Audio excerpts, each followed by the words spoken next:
African run and deeply rooted in its heritage. It's the only international station that speaks to Africa in its own voices: English, Kiswahili, Chinyanja, French, and Portuguese. The languages that unite 1 billion people.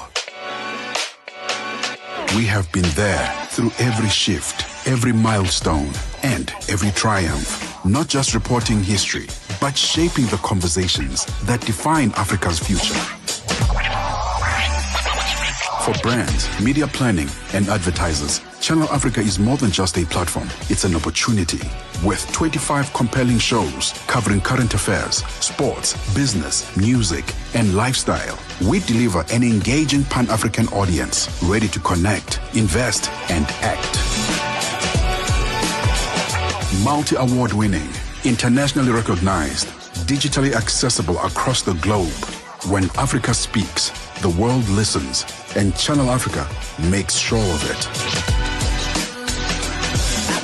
For bring you the African perspective. Good morning, wherever you may be across this beautiful continent of ours.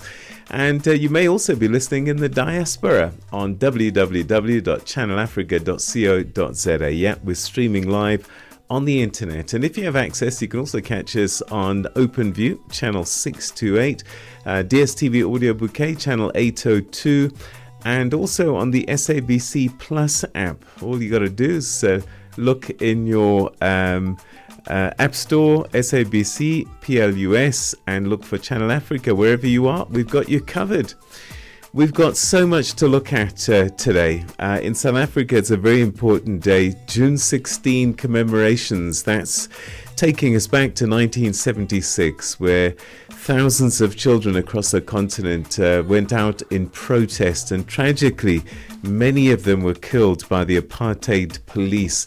And we'll be helping commemorate that significant event. And also in the news, tragedy in Nigeria. Gunmen have killed more than 100 people in a village attack in central Benue State.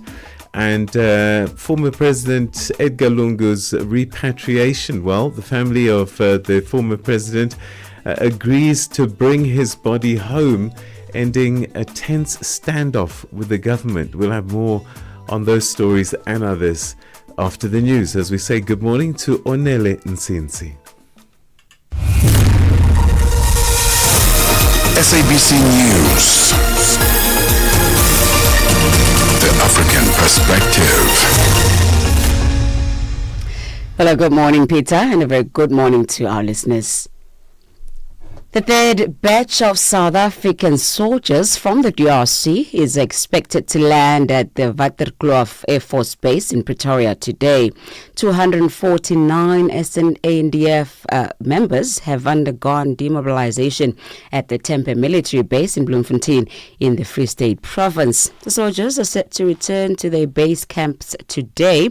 This follows their arrival from the DRC on Friday. The phased withdrawal of troops that were part of a peacekeeping mission of the UN and SADC follows the termination of the deployment to the eastern DRC. The SANDF Major General Godfrey Tulare. For each group is going to spend 4 days in Bloemfontein. The first group, which was here since Friday, they're actually completing. They'll be leaving, going back to their home units. And then this group that will arrive this morning, they will start with the demobilization program that is in the morning. So we'll give them time to rest. And after breakfast, and then we can take them through the demob for the 3 days. The process is the same for all the groups, and at the end we will send them back home with the intention that they are ready to be reintegrated to their communities as well as to their families. South Africa's Deputy President Paul Mashatile is expected to deliver a keynote address at the 2025 Youth Day commemoration at the Reg Farm Stadium at the Northwest University in Potchefstroom.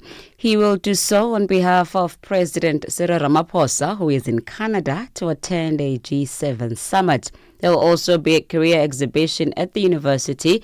The program will kick off at the Promosa Secondary School, where Mashatile and various ministers, including Arts and Culture's Gates in Mackenzie, will hand over a multi-purpose support facility. Sibahle Mota reports. This year's Youth Day events will be held under the theme Skills for the Changing World, Empowering Youth for Meaningful Economic Participation. Mashatile has called on government entities and its strategic partners to accelerate and enhance meaningful interventions in bridging the gap between skills development programs. The Deputy President says that government is fully aware of the challenges confronting the youth, especially that of unemployment. He adds that the executive is collaborating with those in education, skills and economic development to ensure that young people can have better access to education and economic opportunities that will address youth unemployment. At least 100 people have been killed in an attack by a gunman on a village in Nigeria's central Benue state. In a post on social media platform X, Amnesty International Nigeria said the attack took place from late Friday into the early hours of Saturday in the village of Yelewata. Benue is in Nigeria's Middle Belt, a region that faces competition over land use with conflict between the herders. Last month, at least 42 people were shot dead by suspected herders in a series of weekend attacks across Gwe West District in the central Benue state. Since 2019, the clashes have claimed more than 500 lives in the region and forced 2.2 million people to leave their homes. And lastly, Iran has confirmed that the head of its Revolutionary Guards Intelligence Unit, Mohammad Kazemi, and his deputy have been killed in an Israeli strike. The Iranian Health Ministry says 222 people, mostly civilians, have been killed by Israeli strikes since Friday. Israel's military says more missiles have been launched from Iran. Meanwhile, U.S. President Donald Trump is reported to have vetoed an Israel plan to assassinate Iran's supreme leader, Ayatollah Ali Khamenei. The BBC's Sarah Smith reports. The Trump administration wants to keep Israel's military operation focused on degrading Iran's nuclear program in an attempt to keep it from expanding into a wider conflict across the Middle East. Mr. Netanyahu would not confirm Israel wanted to target Iran's supreme leader when he was asked directly about it. For any news stories you would like to share with us, please send us an email to newsroom@channelafrica.co.za or call us +27 11 714 4459. Channel Africa News, I am Onele Nzinzi. SABC News. The African Perspective. And coming up in your sports news this hour, Angola defeat South Africa by 3-0 to be crowned champions of the 2025 COSAFA Cup tournament, while America's JJ Spahn beat Robert McIntyre by 2 shots to win his first major on a final day of the US Open. Details coming up at the bottom of the hour. Wake up, Africa. Peter Ndoro and Asanda Beda are here to help you rise and shine. Weekdays, 6 till 9 a.m. Central African Time. Only on Channel Africa. Yeah, it's time to give you a concise roundup of the important stories and news events that took place in the last 24 hours. And we do this with our team of reporters, analysts and experts to put those stories into context for you. And that's really just to give you, in summary, the important stories that you should be taking note of. And we begin what we call the Africa Roundup with this story in West Africa. Gunmen have killed at least 100 people in a brutal overnight assault in the village of Yelewata in Nigeria's central Benue state. Amnesty International Nigeria confirmed the attack began late Friday and continued into the early hours of Saturday. The region has seen a rise in deadly violence linked to long-running disputes between farming and herding communities. Channel Africa's Tesem Akende has more for us. Gunmen suspected to be herdsmen stormed several farming villages in Benue State over the weekend, killing more than 100 people. Their attacks hit Guma and Makodi areas, leaving dozens injured and homes burnt. Officials say the violence was unprovoked and most of the victims were farmers. The region has long been a flashpoint in deadly clashes between nomadic herders and crop farmers driven by land disputes, climate pressure and weak policing. Governor Hyacinth earlier says the state is under siege and has accused political rivals of stoking the unrest. He says more federal security forces have been deployed to protect vulnerable communities. Tassim Akende, Jos. After a week of tense negotiations, the family of former Zambian President Edgar Lungu has agreed to allow the repatriation of his remains from South Africa. This decision ends a standoff over funeral arrangements and paves the way for the Zambian government to officially honour the late former leader. Secretary to the Cabinet is Patrick Kangwa. Now, in accordance with the family's wishes and the dignity befitting the service of the sixth president to our nation, a state funeral shall be held and shall be presided over by the President of the Republic of Zambia, Mr. Hakainde Hichilema, culminating in the former president's burial on Monday, 23rd June 2025.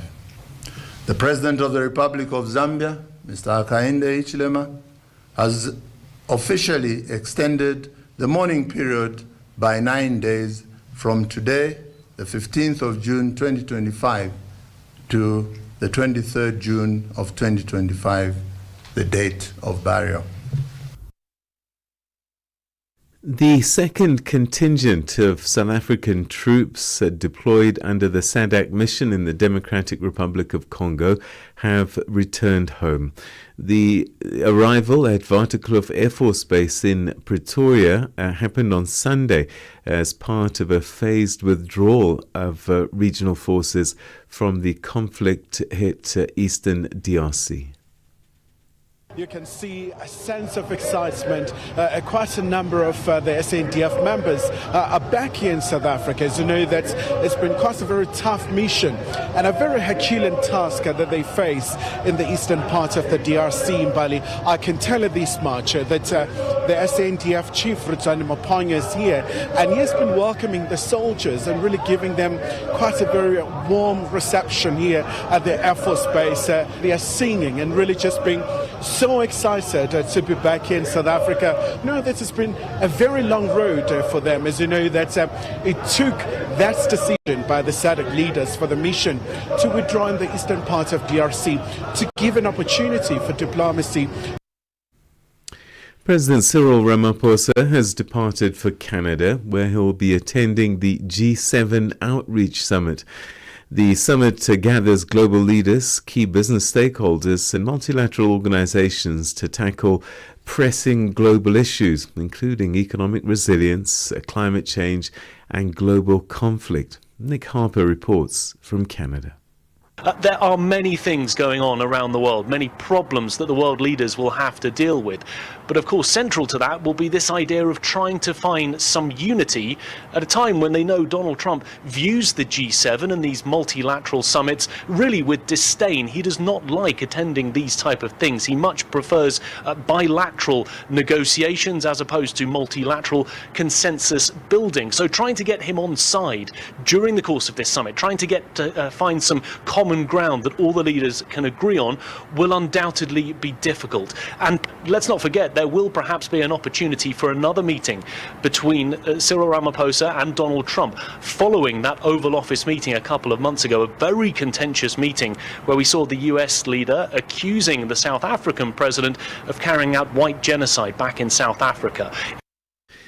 With the United States scaling back aid under the Trump administration's legacy policies, private companies are increasingly stepping in to fill the gap in humanitarian relief.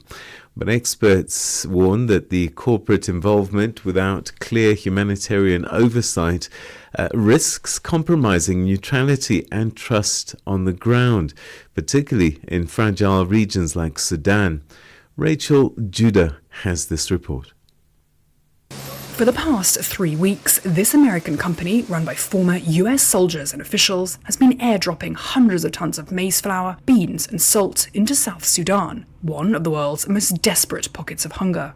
South Sudan's government says it is funding the campaign, which comes in the wake of US President Donald Trump's dismantling of USAID and wider aid budget cuts.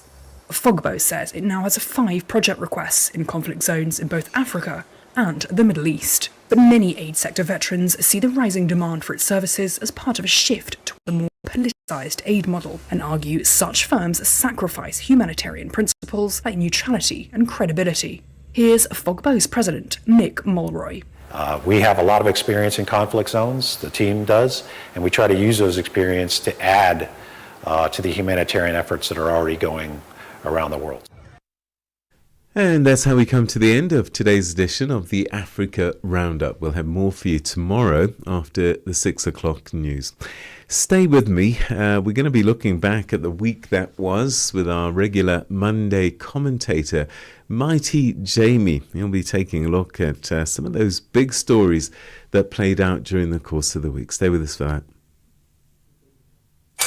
Hey there, this is Palisa Tau, part of the dynamic duo that gives you on the move right here on Channel Africa from 9 a.m. to 12 p.m. Central Africa time. Well, it's with your help for the past 2 years that we have been a multi-award winning show. Finally, yeah, we're keeping it on the move in 2025. And yes, I'm the other half of the duo, Benjamin Mushatama, and we're going to keep you going with the great conversations. Turn it up.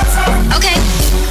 On the Move comes back in 2025 to give you more of the content that made us a Maldo and to deliver that bold, boundary-pushing content that you love. And of course, giving you a ride through the 3 hours of news, views, and entertainment. Every weekday from 9 to midday Central African time, right here on Channel Africa. The African perspective. Cool. Let's go.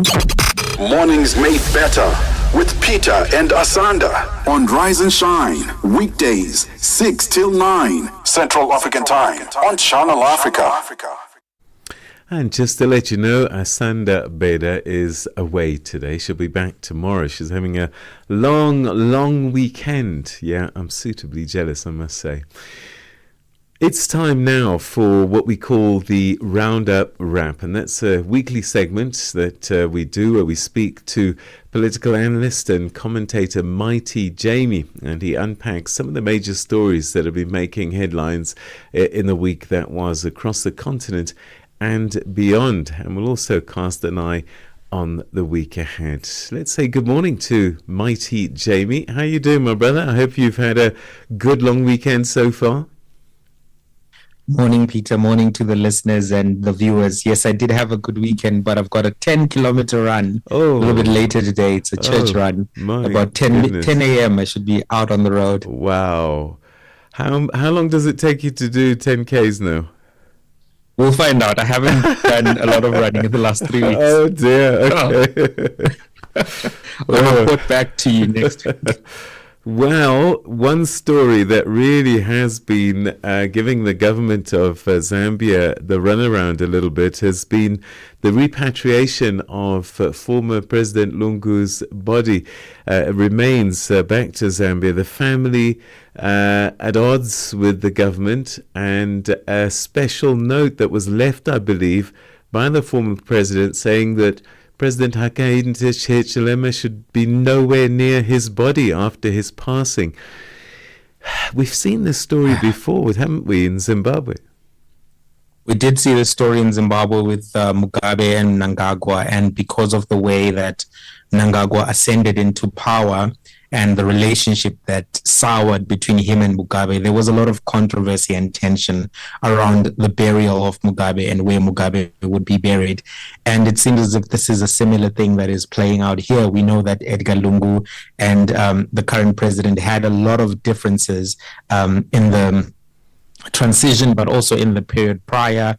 There was a lot of rivalry that I think at some point turned into enmity, and this is what has caused this conundrum, so to speak, because even in past instances, Zambian presidents where they've expressed that they don't want to necessarily be buried with the other presidents, even Edgar Lungu at some point was prevailing that they should be buried with the other presidents and to continue the history. But it looks as if in his last days, he was not interested in that spirit of unity, unanimity, and was more interested, in settling this particular score.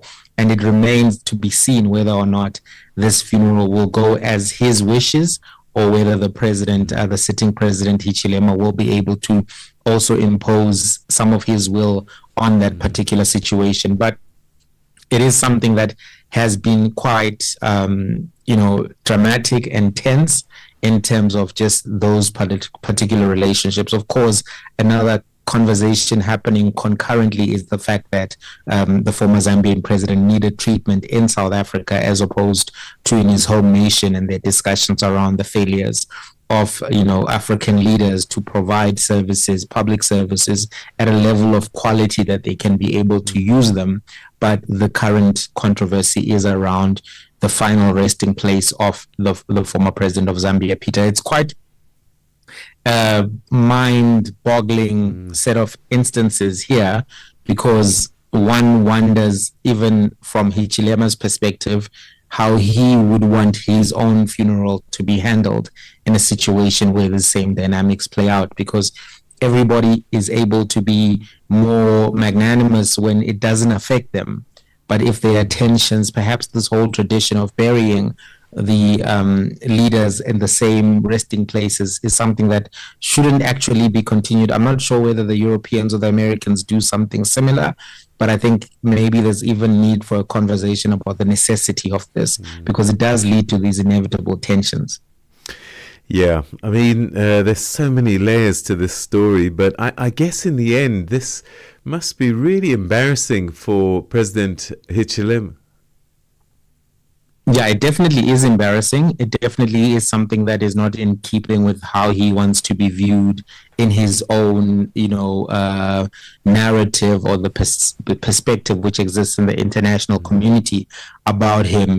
This looks, in ways that there was a pettiness to the relationship. And we've seen members of now the opposition complaining about the treatment of Edgar Lungu and how he was being ostracized and sidelined, and how they were making particular moves to prevent him from running again or even being a political player. And these type of things definitely, when they happen in this manner, do have the effect of being embarrassing, particularly to your own constituency, the citizens of your country. I think this is one of the big discussions in Zambia, and will continue to be.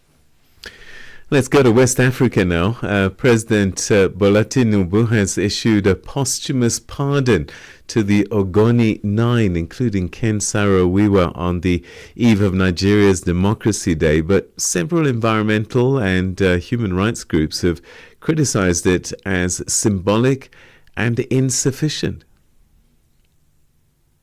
Yeah, Peter, this story traces back to, the days of General Sani Abacha, and it traces back to some of the issues around the exploitation of the oil reserves in Nigeria and how certain people are feeling particularly about the exploitations about those particular reserves. So right now, if you go to this particular state, Peter, the levels of soot, the levels of pollution are such that it's gotten really bad, and you can actually put a white sheet outside and it will actually have soot at the end of the day on it. And these things have been raised by people in the Delta region. They've been raised countless times. So I think one of the big criticisms that is now existing is that when the people were protesting Ken Saro-Wiwa and others, they were protesting about the behavior of Shell. They were protesting about the environmental degradation. Of course, Abacha responded in that very draconian manner.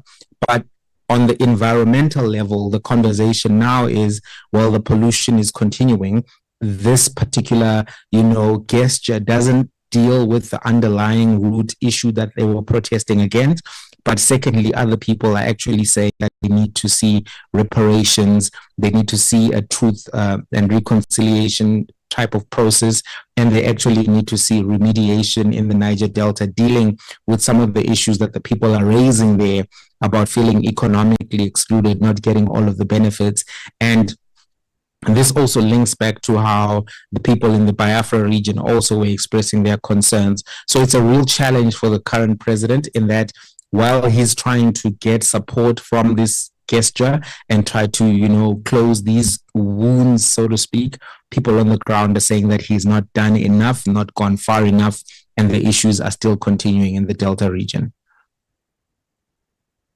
the fourth China-Africa Economic and Trade Expo with over $11 billion worth of deals and participation from 14 African countries, signifying a significant uptick in trade engagement.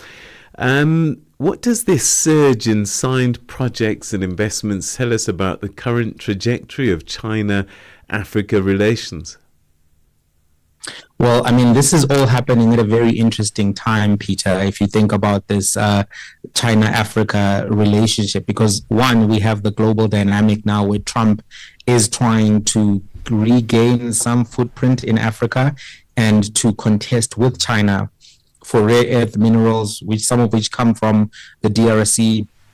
We've seen them trying to sign a deal between Rwanda and the DRC. So when you have a country like Rwanda participating in this process, it actually just raises an asterisk or a star, so to speak, in terms of what's happening here, because we have to be cognizant that now it seems that there are going to be dynamics to this relationship which affect the geopolitics. Even if you think about Angola, it was one of the big sites of contestation in the Cold War. So when you begin to see DRC, Rwanda, and Angola, in the context of 2025 under this Trump 2.0, so to speak, that's one factor.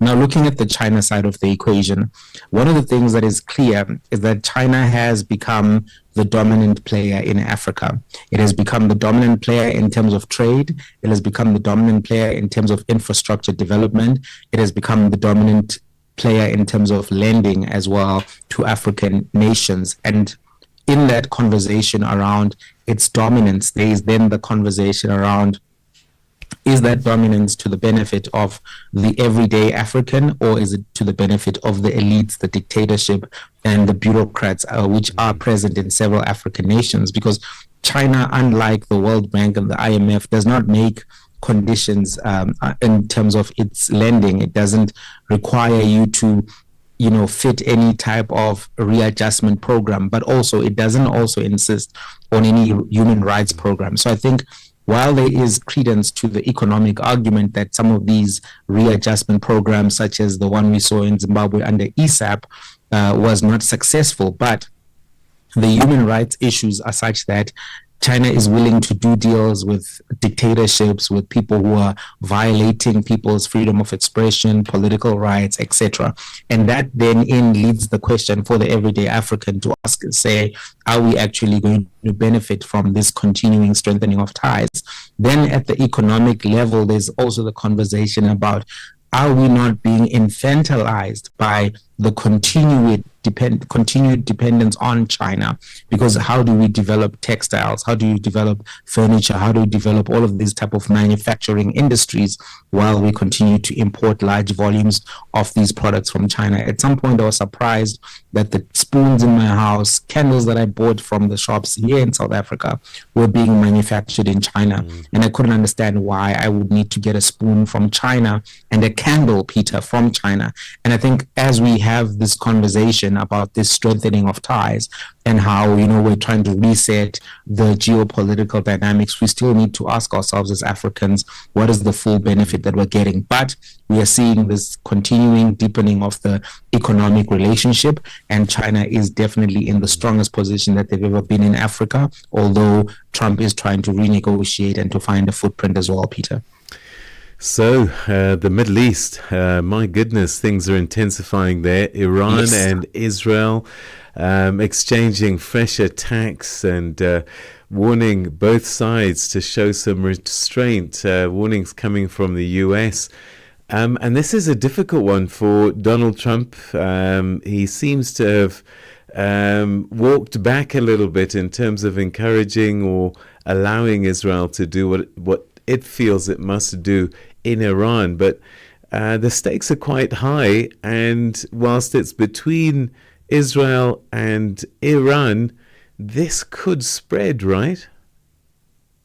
Yes, it could spread, Peter, because the tensions that are happening in this particular region affect a variety of other countries. You look at Syria, you look at Lebanon, you look at Iraq, you look at Saudi Arabia. All of these countries are interconnected. So when there's a dispute between Israel and Iran, the geopolitical dynamics are such that you could easily get escalation further. But this is an escalation upon an escalation, because part of the discussions we've been having about the confrontations between Israel and Hamas and in Gaza is that there's that thread and that connection between all of these entities and the Iranians, and some of the allegations that the Israelis have been making from day 1, October 7 of this particular iteration of this particular conflict, is that Iran has been involved. So it looks as if we had an escalation now upon an escalation. At some point we were seeing, the rebel groups in Yemen participating in the conflict, but that was not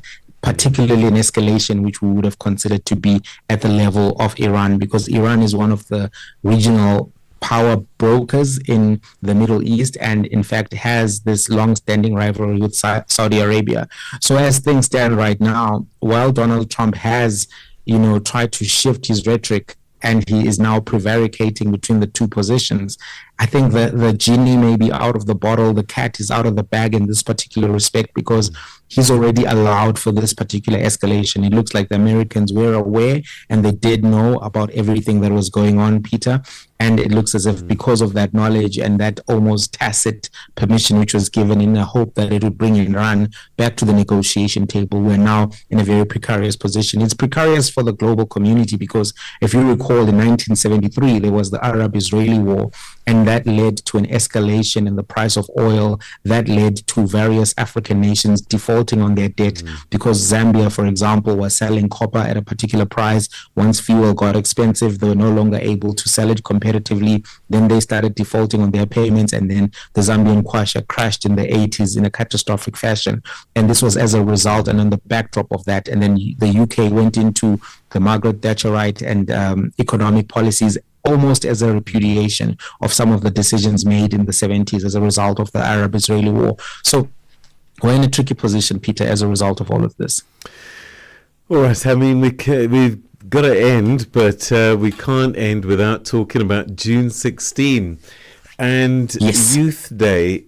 I do wonder, though, it is about the youth, but the youth of today, many of them have no memory of this. And I wonder what a day like today, whilst it's a youth day, is it something that they embrace and understand its importance? I think no, Peter. I think the meaning has been diluted by political actors, by marketing companies, big corporate, and this focus just on calling it Youth Day. It was a protest against being taught in Afrikaans. It was a protest against the miseducation. It was a protest against the 1953 Bantu Education Act. And one of the statistics which still bothers me, Peter, is that the average mark for mathematics last year, the average mark was 36%. 36% was the average mark. And that is an indication that what Verwoerd intended with the Bantu Education Act is still happening, because he said that black people should not learn mathematics, and they are still not being taught mathematics, even though the dispensation has changed. So I do think it's lost a lot of meaning. I think the politicians have diluted it, they've captured it. And I think also the youth nowadays, without being taught robust history, they have lost an appreciation of that. They don't even show Sarafina on all of the TV stations around about this time. There's a time when SAPC used to do it religiously, but not so much. And I think a lot of people, especially in this younger demographic, have lost that meaning, which is regrettable because, as I've said, the average maths mark is 36%, and a lot of work still needs to be done, Peter. 430 schools are not teaching mathematics. It's a crisis. I think it's 430, 460 schools don't have a maths teacher in the country right now. And that's a tragedy in and of itself. But hopefully some of the young people can continue to appreciate what it was about and continue the activism. Even Fees Must Fall is having a 10-year anniversary now. So if we're thinking about the 10-year anniversary of Fees Must Fall, thinking about the crisis of teachers and teaching in the South African schools, we can see that the spirit of the protest in 1976 has not fully been respected by the politicians and even by corporate South Africa, Peter. All right. Mighty Jamie, we're going to have to leave it there. Good luck with your run. And we hope that you will not be out of breath by next week. Thank you. I'll try to pace myself. Thanks so much. Thanks so much. That's Mighty Jamie, one of our regular commentators. We speak to him every Monday as he unpacks the big stories of the week that was. It's time now for your business news as we say good morning to Buntle Headbush.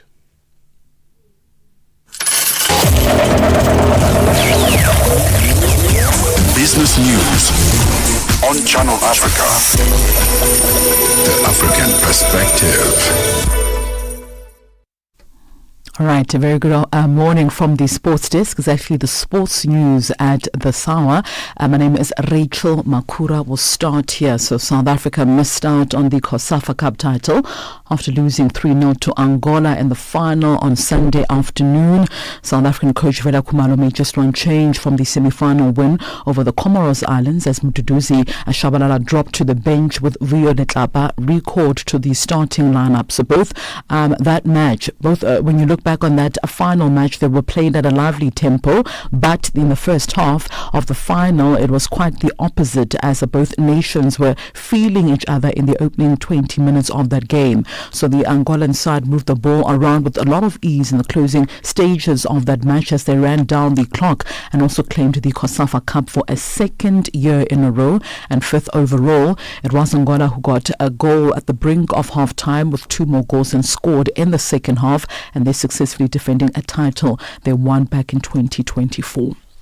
On to some cricket news now. The Proteas captain Themba Bavuma called South Africa's World Test Championship victory as a defining moment for the country. As the first national captain to claim a major ICC title, Bavuma said the Proteas drew from the Springboks playbook using sport to inspire unity as well as hope. The Proteas defeated Australia by 5 wickets at Lord's to secure the coveted maize title. The word that comes to mind is special. Special for this group, special for myself, for the country. I think, I'm not a big rugby fan, but I watch the rugby guys, and I think the biggest thing I admire about them is with their success, how they've kind of gone about and embraced what being South African actually means. South Africa, we're unique in a lot of ways. Our present and future is shaped by our past. And I think the way that they've gone about it to capture the hearts of everyone. On to rugby news now. Injured World Rugby Player of the Year Peter Steph du Toit was released on Sunday from the South African squad preparing for the first of 4 matches of the season, with SA Rugby releasing a statement on Sunday. So the 32-year-old flanker lock, who plays for Japanese club Toyota Velbrets, is among 6 injured players who will not feature against the Barbarians, Italy as well as Georgia from the 28th of July until from the 28th of June until the 19th of July. Now, props Gerard Steenkamp as well as Ntutuko Mkunu, number 8 Jano Augustus as well as Kramen Hanokom and centre, that is Lucanio Am, have also been released due to injuries. Augustus, who joins Ulster next season after helping Northampton Saints reach the Champions Cup final, will be particularly disappointed as he had received his first call-up from a record 4-time Rugby World Cup winners. Now, the statement did not specify what injuries the players have, nor did it indicate when they might be available for selection, with South Africa now set to play 14 matches this year. Coach Rassie Rasmus has reduced his squad from 55 to 45 ahead of the first outing and non-cap exhibition match against the Barbarians in Cape Town on the 28th of June. After the Barbarians match, South Africa will meet Italy in Pretoria on the 5th of July and then in Gqeberha in South Africa's Eastern Cape province on the 12th of July, then Georgia in Mbombela in the Mpumalanga province on the 19th of July. The Springboks played 2 rugby championship test matches against Australia, New Zealand as well as Argentina between August and October, and then 4 tour matches against France, Italy, Ireland as well as Wales in November to complete their schedule. However, there could be additional fixtures as Erasmus has also said he would like to play 2 extra test matches this year. In tennis news now, Taylor Fritz defeated Alexander Zverev in straight sets in a rain-hit final in Stuttgart on Sunday to win his first ATP title of the season. The American eased to a 6-3, 7-6 victory despite being held up by a lengthy rain delay early in the second set. Now Fritz has now won his last 5 meetings with Zverev and is set now to climb to 4th in the world rankings, a place behind the German. So last year's US Open runner-up lifted his first trophy of the season since winning in Eastbourne 12 months ago, also on grass. Top seed Zverev is still waiting to win the first grass court title of his career, and he has never actually reached a quarterfinals of Wimbledon, which gets underway on the 30th of this month. Fritz also moved into a 1-set lead courtesy of a break into the 8th game. He also missed the only break point of the second set, but also raced through the tie break, winning the last 11 points of that match. Meanwhile, the world number 1 Yannick Sinner wants to use the Hale Open as a chance to bounce back from sleepless nights after his agonizing loss to rival Carlos Alcaraz in the French Open this month. In a thrilling showdown, Sinner took the first 2 sets and had 3 match points in the 4th set, but Spaniard Alcaraz persevered to grind out a 4-6, 6-7, 6-4, 7-6 and 7-6 win in 5 hours and 29 minutes, the longest final at Roland Garros. The 23-year-old Italian is now the reigning champion at Hale and will seek to defend his crown at the tournament, which starts today as it gears up for Wimbledon, which will also be held from the 30th of June until the 13th of July at the All England Lawn Tennis Club. That's a wrap from the sports desk at the Sawa. For any sports stories you'd like to share with us, our email address is newsroom@channelafrica.co.za or give us a call. The newsroom line is +27 11714 4459. For Channel Africa Sport, I am Mosibudi Rachel Makura. Sports on Channel Africa. The African perspective. Darubini ya Afrika na I am Henry Shakif. Hawa wa Afrika Kusini wenye asili ya kizungu ambao wamepewa ukimbizi huko nchini Marekani. Je, nini chanzo cha wao kuomba ukimbizi nchini Marekani? Wenyewe wajaomba ukimbizi. Kuna shirika fulani inaitwa AfriForum, shirika mbili za wazungu ambao wanatetea haki ya wazungu hapa, AfriForum na Solidarity. Hao walienda Marekani kufanya kampeni kusema kwamba wazungu wananyanyaswa hapa Afrika Kusini, na walivyofanya hiyo kampeni serikali iweze kuwafuatilia kujua nini ambacho mnasema kwamba mnanyanyaswa. Kuna namna ya wao kwamba wamepoteza uraia wa Afrika Kusini, na je, endapo Trump akamaliza muda wake madarakani, uhalali wao wa kuishi nchini Marekani ukoje? Itakuwa vigumu, kifupi itakuwa vigumu wenyewe kupoteza uraia wao. Darubini ya Afrika 11 kamili hadi 12 kamili majira ya Afrika ya Kati. Right, it's time now for the business news. Rachel, thank you so much indeed for the sports update, but it's time now to turn our attention to the world of business as we say good morning to Obuntle Hedbush.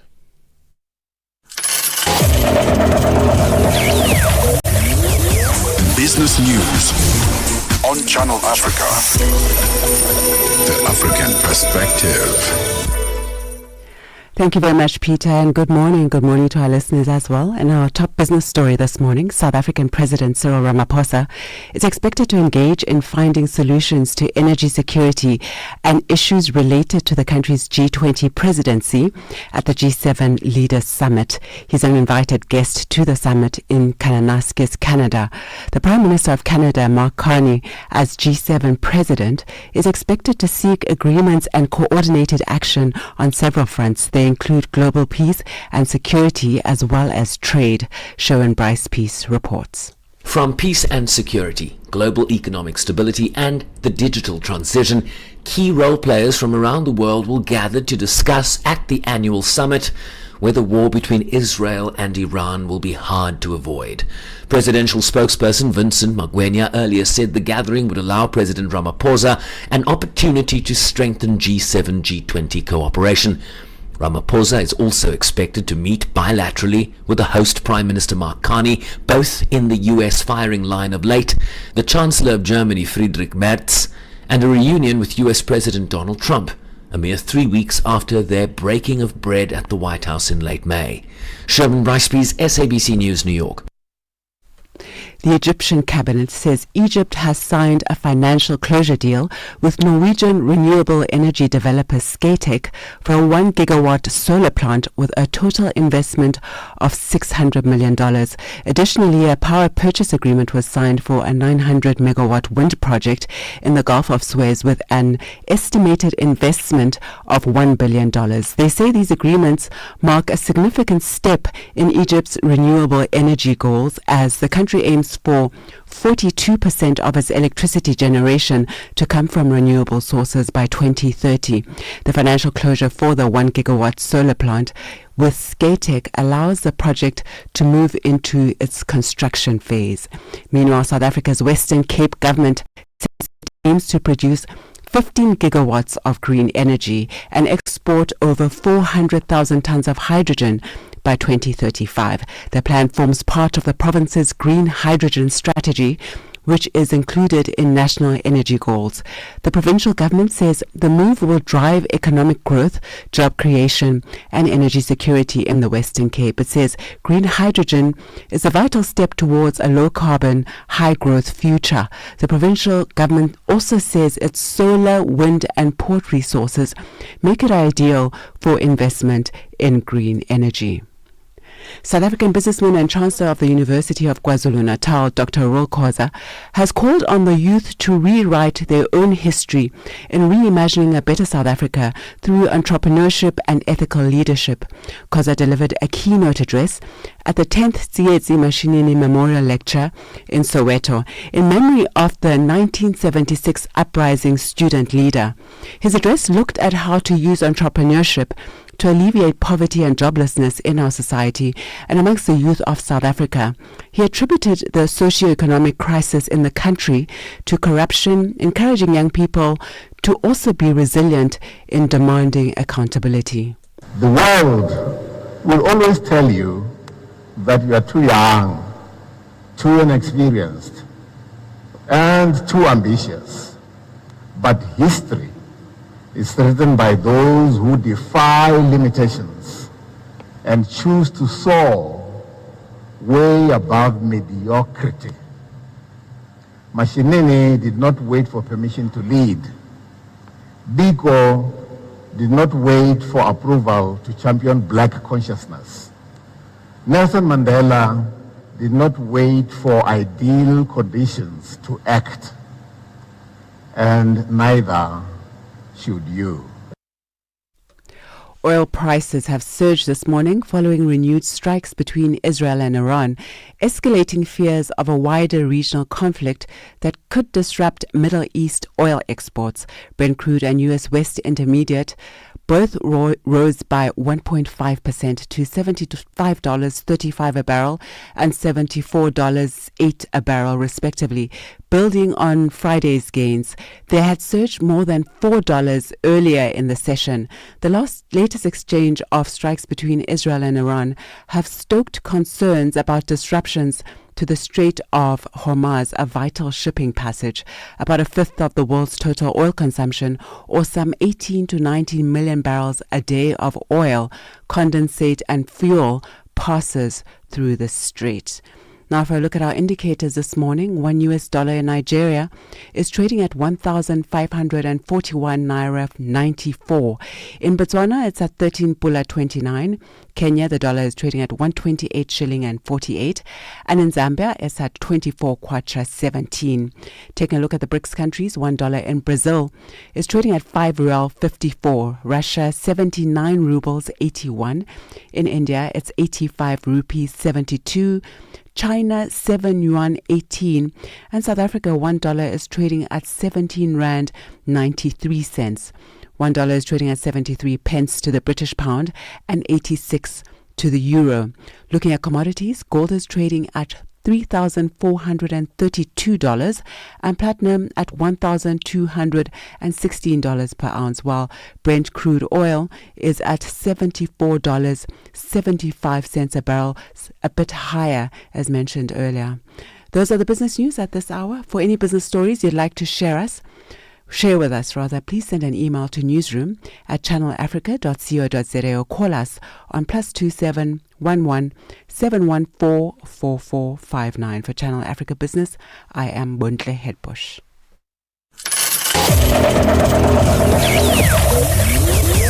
Business news on Channel Africa. The African perspective. G20 in Africa, exclusive to Channel Africa.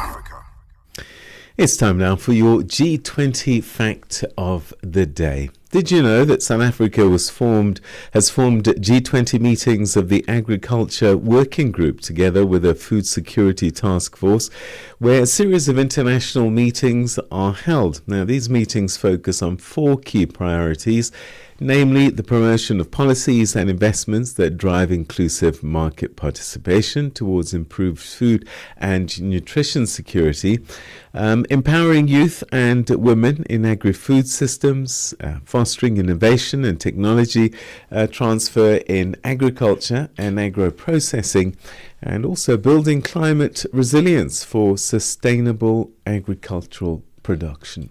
We'll have and that's your G20 fact for this morning. G20 in Africa, exclusive to Channel Africa, championing Africa through solidarity, equality, and sustainability.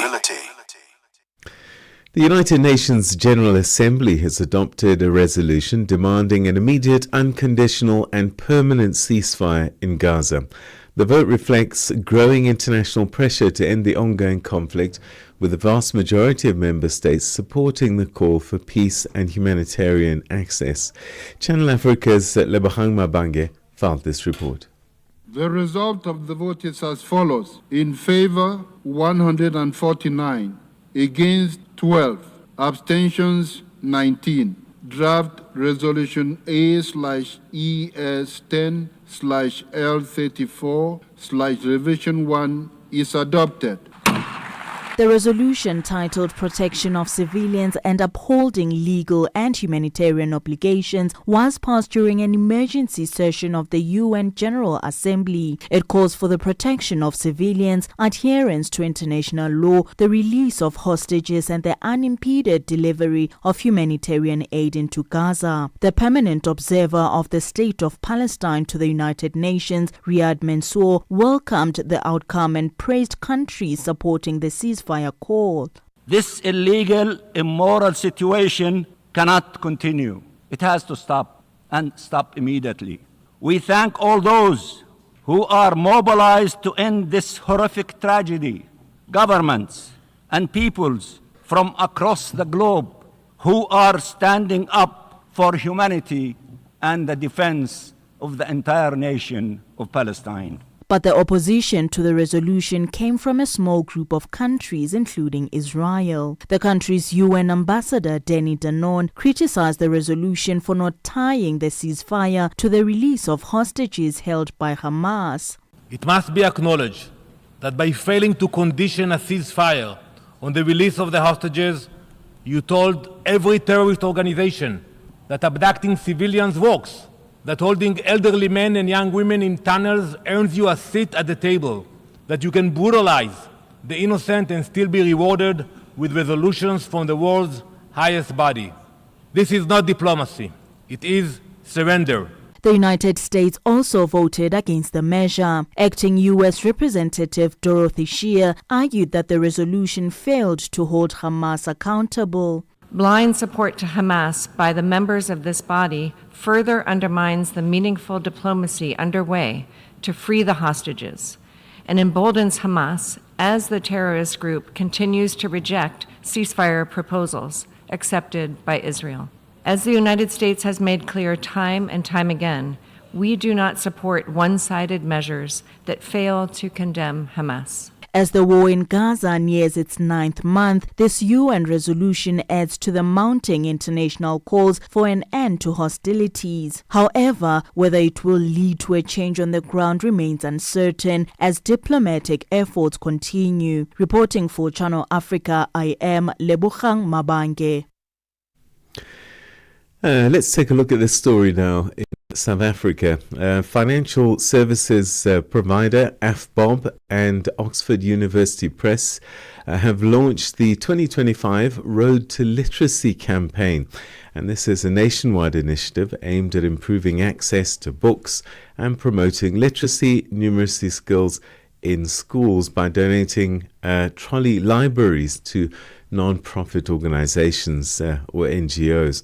The Department of Basic Education's recent report indicates that foundational reading literacy for grade 3 learners in South Africa is low at this time. Sisi Sehalo has more on this story. The project addresses the ongoing challenges of low literacy and numeracy levels at foundation phase by providing young learners with relevant materials in all 11 official written South African languages. Oxford University Press says this year's campaign has grown since they started in 2022. Marketing Director Zinat Norton elaborates more on their campaign. In 2022, there were 180 trolley libraries. That was our pilot that was donated. And this campaign has scaled significantly over the past 4 years. In year 2, we scaled it to 260 libraries. Year 3, 500. And this year, we donated 1,000 trolley libraries. And that equates to 500,000 books. And all of these books go to primary school learners and schools that are most in need. This campaign is really important to us because South Africa is currently facing a literacy crisis, and there's a significant gap in reading for comprehension levels between children who learn in their mother tongue and those who are forced to learn and be assessed in a second language. In 2024, the Department of Basic Education did a study, and they found that only 32% of African language speakers achieve literacy proficiency by grade 6 level, compared to nearly 70% of English and Afrikaans speakers. And that is why it is so important to us, both as OUP and as AFBOB, through this partnership, to deliver trolleys with books in all 11 official written languages. The books will come in handy for the schools that have received them. One of the recipients is Glenbridge Special School, based in the Western Cape province of South Africa. The acting principal of the school, Ridwan van Rooyen, says the library trolley is especially needed for his school, catering for children with special needs. All our learners need to be able to read. Some of them will be able to interpret through visual, and some of them be able to read the words. So we have a variety of learners that have different needs. For an example, we might have those that are dyslexic. We might have those that have difficulties pronouncing and with sound. We have those that are unable to see the written word, and we try and sort of have our go-to. At the moment, we're using something called Go Talks, which allows the learner to hear the word that they're pressing, as well as repeating the word after hearing that word. So literacy is something that is quite big in all special schools. We want our learners to leave with a functional skill, to be able to read and to understand the world, the broader world, much better. Another beneficiary of the books is Youth Empowerment and Equality Foundation, a non-governmental organization based in Mpumalanga province of the country. The founder of the NGO, Promise Muta, believes the books will add to the empowerment work that they do. It's going to change children's life in the way whereby things will be easy for them, in a terms whereby they will come and read the books, and then obviously if some of the children have some of maybe the issues and whatsoever, and then so the books might help them to be free mentally and even physically so. For Channel Africa, I'm Sisi Sehalo in Johannesburg, South Africa. Right, it's a little bit before the top of the hour, and a moment for us to look back on June 16, why it's so important in South Africa. June 16, 1976, thousands of black school children in Soweto, a township outside Johannesburg, took to the streets in protest against the apartheid government of the time to enforce Afrikaans as a medium of instruction in schools. What began as a peaceful march turned deadly when police opened fire, killing at least 176 people, although some estimates are much higher. And the most iconic image that one sees from that day is that famous photograph, of course, of Hector Peterson, a 13-year-old boy fatally shot by police, being carried away by another student while his sister ran alongside him. Also today in history, Nigeria, the Biafran War, 1967 to 1907. No specific event on this date, but June 1968, during the Nigerian Civil War, Nigerian federal forces had intensified their assault on Biafran positions. All right, we'll take a look at other events that were marked on June the 16th, but certainly in South Africa, it's commemorating what happened in 1976. My name is Beda, listening to Channel Africa Radio, where we bring you the African perspective. And we've got so much that we're still going to unpack in the following hour. And we're looking, as I said, at a number of issues. And one of them is going to be the June 16 and also the unrest that's taking place in the Middle East at the moment, and what the implications of that are. But first, it's time for your news, and we say good morning once again to Onele Nsinsi. It's 7 o'clock Central Africa time. SABC News. The African Perspective. Thank you, Peter. The third batch of South African soldiers from the DRC is expected to land at the Waterkloof Air Force Base in Pretoria today. 249 SANDF members have undergone demobilization at the Tempe military base in Bloemfontein in the Free State province. The soldiers are set to return to their base camps today. This follows their arrival from the DRC on Friday. The phased withdrawal of troops that were part of a peacekeeping mission of the UN and the SADC follows the termination of their deployment to the Eastern DRC. The SANDF's Major General Godfrey Tulare explains. For each group is going to spend 4 days in Bloemfontein. The first group, which was here since Friday, they're actually completing, they'll be leaving, going back to their home units. And then this group that will arrive this morning, they will start with the demobilization program that is in the morning. So we'll give them time to rest. And after breakfast, and then we can take them through the demob for the 3 days. The process is the same for all the groups, and at the end we will send them back home with the intention that they are ready to be reintegrated to their communities as well as to their families. South Africa's Deputy President Paul Mashatile is expected to deliver a keynote address at the 2025 Youth Day commemoration at the Reg Farm Stadium in the Northwest University in Potchefstroom. He will do so on behalf of President Cyril Ramaphosa, who is in Canada to attend a G7 summit. There will also be a career exhibition at the university. The program will kick off at the Promosa Secondary School, where Mashatile and various ministers, including Arts and Culture Gayton McKenzie, will hand over a multi-purpose sports facility. Sibahle Mota reports.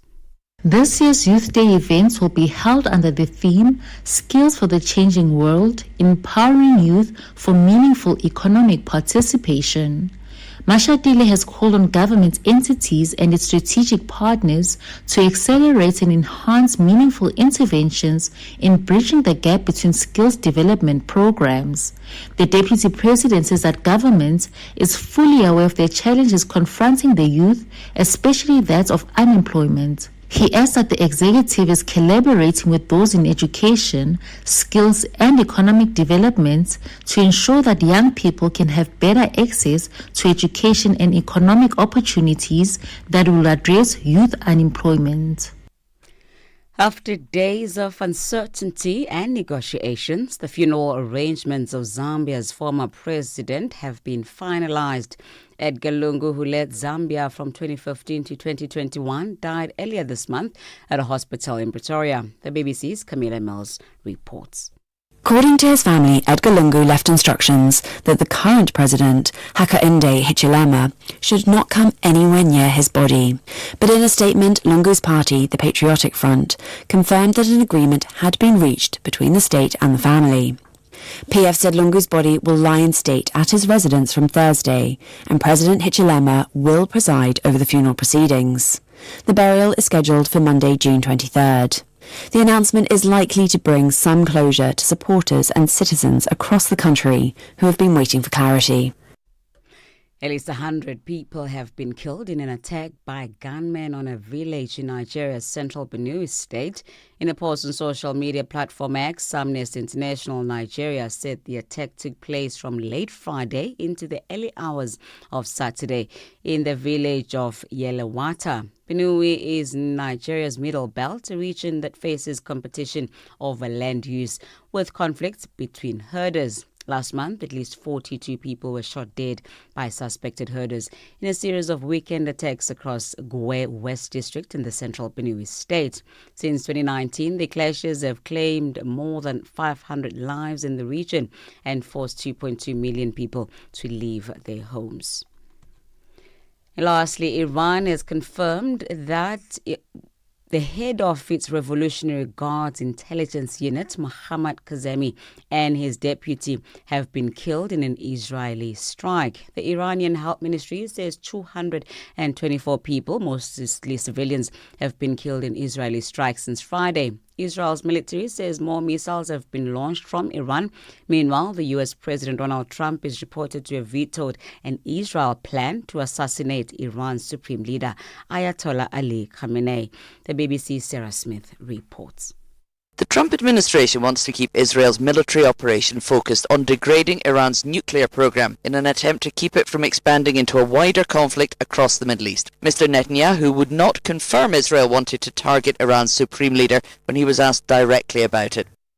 For any news stories you'd like to share with us, please send us an email to newsroom@channelafrica.co.za or call us at +27 11 714 4459. Channel Africa News, I'm Onele Nzinzi. SABC News. The African Perspective.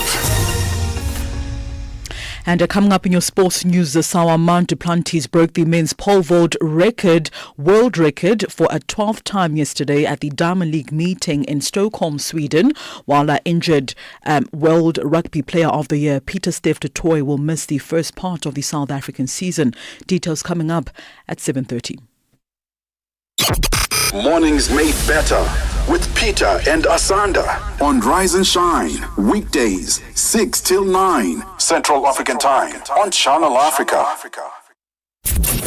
Darubini ya Afrika na I am Henry Shakif. Hawa wa Afrika Kusini wenye asili ya kizungu ambao wamepewa ukimbizi huko nchini Marekani. Je, nini chanzo cha wao kuomba ukimbizi nchini Marekani? Wenyewe hawajaomba ukimbizi. Kuna shirika fulani inaitwa AfriForum, shirika mbili za wazungu ambao wanatetea haki ya wazungu hapa, AfriForum na Solidarity. Hao walienda Marekani kufanya kampeni kusema kwamba wazungu wananyanyaswa hapa Afrika Kusini, na walivyofanya hiyo kampeni serikali iweze kuwafuatilia kujua nini ambacho mnasema kwamba mnanyanyaswa. Kuna namna ya wao kwamba wamepoteza uraia wa Afrika Kusini, na je, endapo Trump akamaliza muda wake madarakani, uhalali wao wa kuishi nchini Marekani ukoje? Itakuwa vigumu, kifupi itakuwa vigumu wenyewe kupoteza uraia wao. Darubini ya Afrika 11 kamili hadi 12 kamili majira ya Afrika ya Kati. Start your day informed, inspired, and entertained. Asanda and Peter bring you Rise and Shine. Weekdays, 6 till 9 a.m. Central African Time.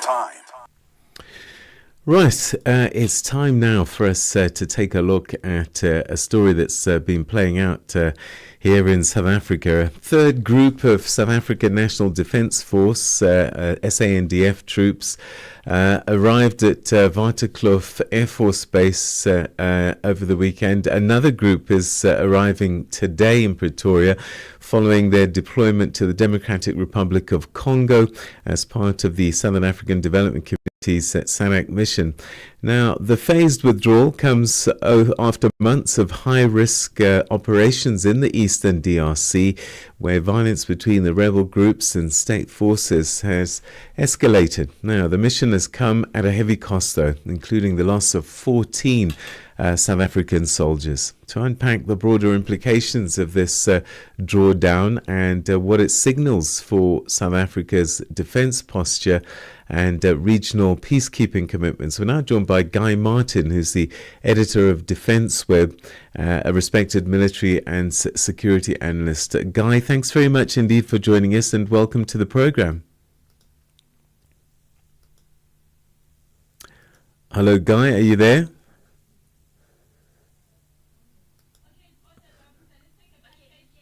All right. Guy. All right. Guy, the repatriation of South African troops from the DRC has been described as chaotic by some, with reports of poor coordination, logistical confusion. What exactly went wrong with the first group's return last Friday? A lot of the organization has been the responsibility of the SADC. Because South Africa doesn't have its own aircraft, it's had to use chartered aircraft to get our troops home. In this case, Air Tanzania was tasked with that responsibility. Initially, the first batch of troops was supposed to come back on two aircraft, two smaller aircraft that could land at Bram Fischer International Airport in Bloemfontein. But at the last minute, Air Tanzania changed that to one larger aircraft, Boeing 787 Dreamliner. Now, unfortunately, the ground handling equipment wasn't available in Bloemfontein to support that aircraft, so it had to land at Air Force Base Waterkloof in Pretoria. So that was one major problem. So when the troops arrived, they had to be taken by a bus from Waterkloof to Bloemfontein. But there were also major delays. There was a whole knock-on effect from the buses that were carrying the troops from the Goma in the DRC through Rwanda to the staging ground in Mozambique. So some of the issues were caused by the service provider that was operating the buses. It also took quite a few hours for the troops to check in. So as the first time this was happening, there were many issues that sort of compounded the whole process. The result was that the family members who were waiting in Bloemfontein, they had to wait basically another 12 hours until they could see their family members. So it was rather shambolic, but the SANDF has made assurances that the subsequent batches of troops will be received in a much more orderly manner. So we saw the second batch arrive late on Sunday afternoon, and we're expecting a third batch of troops to arrive on Monday evening. All right, let's take a look a little bit at, the military are going to have one view, politicians certainly another. This deployment in the DRC under the SADC mission, what was the strategic objective? We hear the word peacekeeping, and we hear that others saying there was no way this was a peacekeeping mission.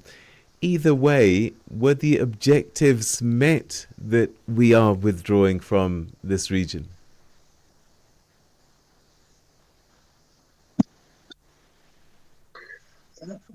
Unfortunately not.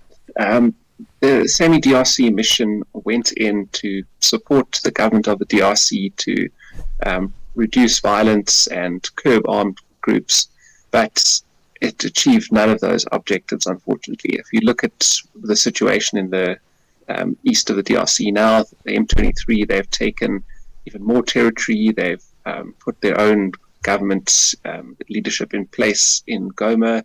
The territory's been expanding. Yes, there are peace talks, but on the ground, the M23 control the situation. So if you look at the objectives of the SAMI-DRC, unfortunately, they were not met. Politicians are trying to sort of spin this as a relative success in that the conflict resulted in move to the peace talks, but there was no other option left.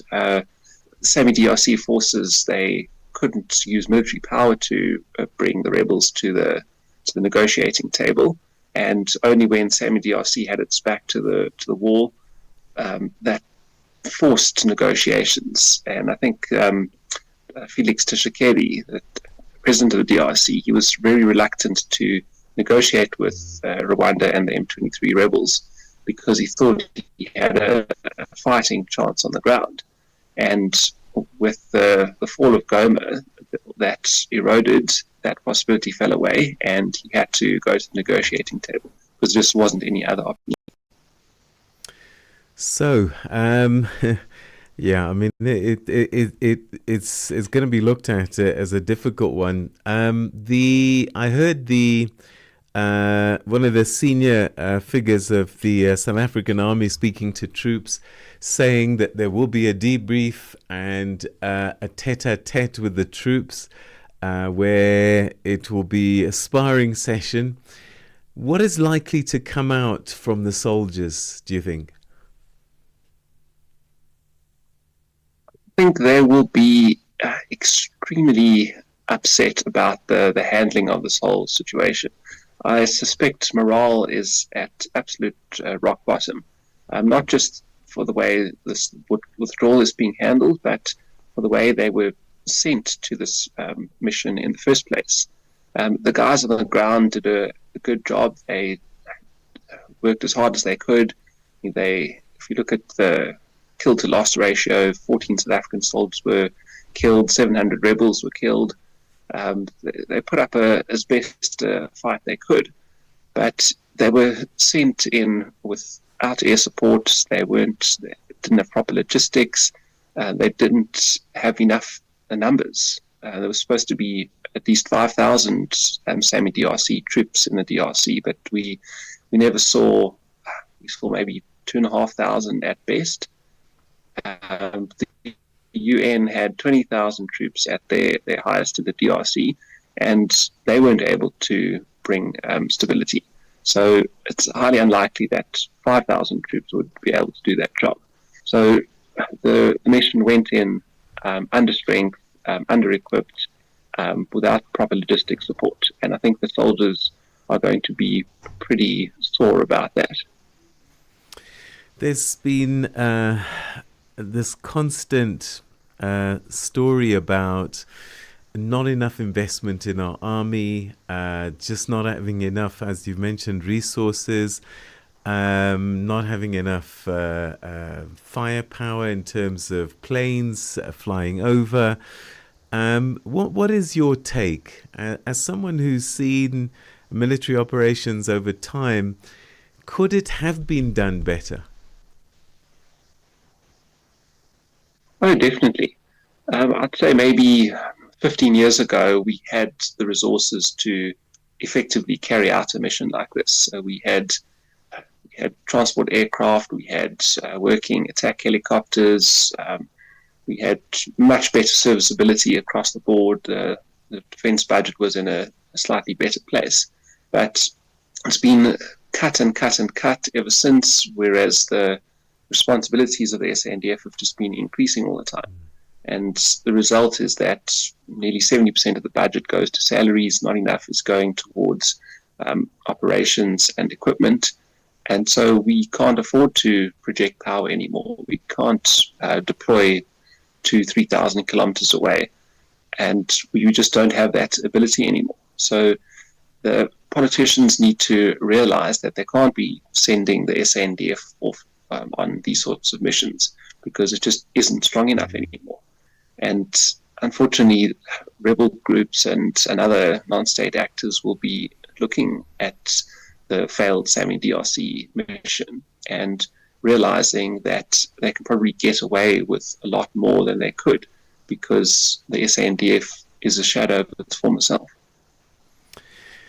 One hears that there's going to be a reintegration process. That sounds odd. I mean, soldiers are just redeployed, right? Or is there something more about this mission that needs, I don't know, some different kind of treatment for these troops?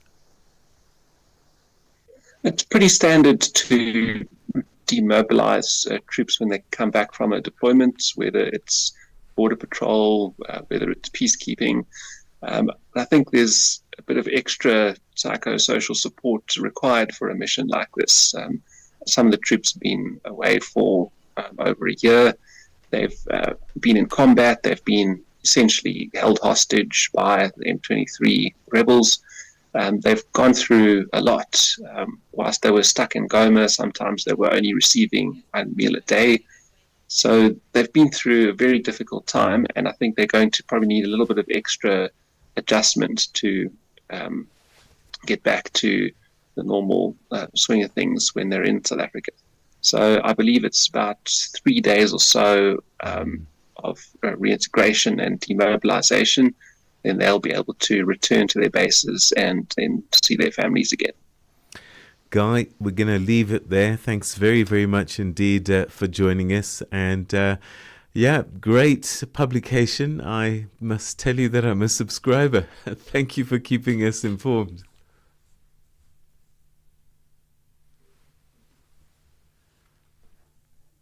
That's Guy Martin, editor of Defence Web, well-respected analyst on military and security matters.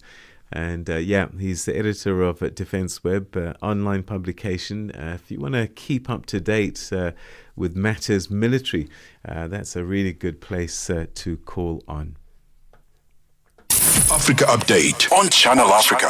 Over 35 organizations are expected to converge at the union buildings in Pretoria over illegal immigrants in South Africa. They say South Africa is facing a myriad of challenges and that foreign nationals are worsening the situation. Yes, Khutato, just take us through the main aims of the march, what you're hoping to get from them. So we are basically saying to the President of the Republic of South Africa, illegal immigration is a pandemic. Implement the laws. It's not that we don't have these laws. How many people are being human trafficked? How many people are being hijacked? Our schools are full. Our hospitals are full. And it's almost as if we're carrying the burdens of the entire Africa at the expense of South Africans. And we are basically saying enough is enough. We want the President of the Republic of South Africa to meet us at the Union Building. We've submitted letters to say that we are coming on this day. We want to meet with him there to give him this mandate because clearly he has failed citizens. He's failed South Africans by failing to implement the law. That's the most important thing. We are going to give you a mandate. We, the people, shall govern.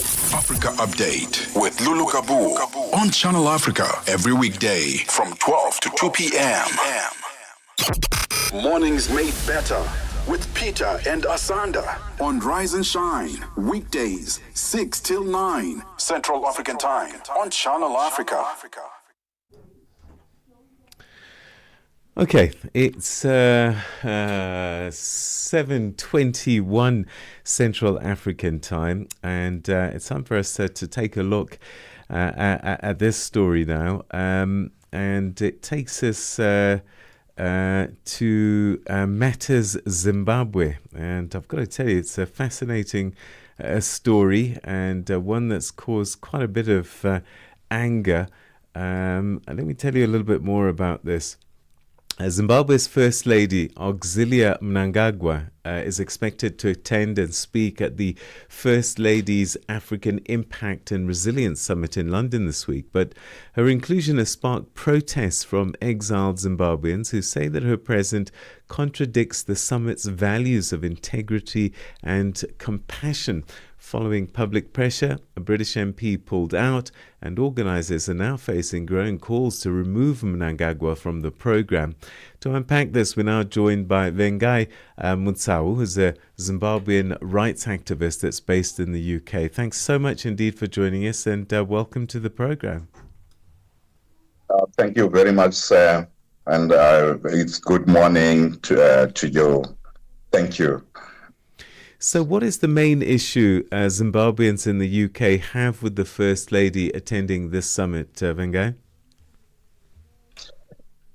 Yes, the main issue with the First Lady being the speaker at such a high profile, if we look back into the human rights history of the country, what is actually going on with the current regime,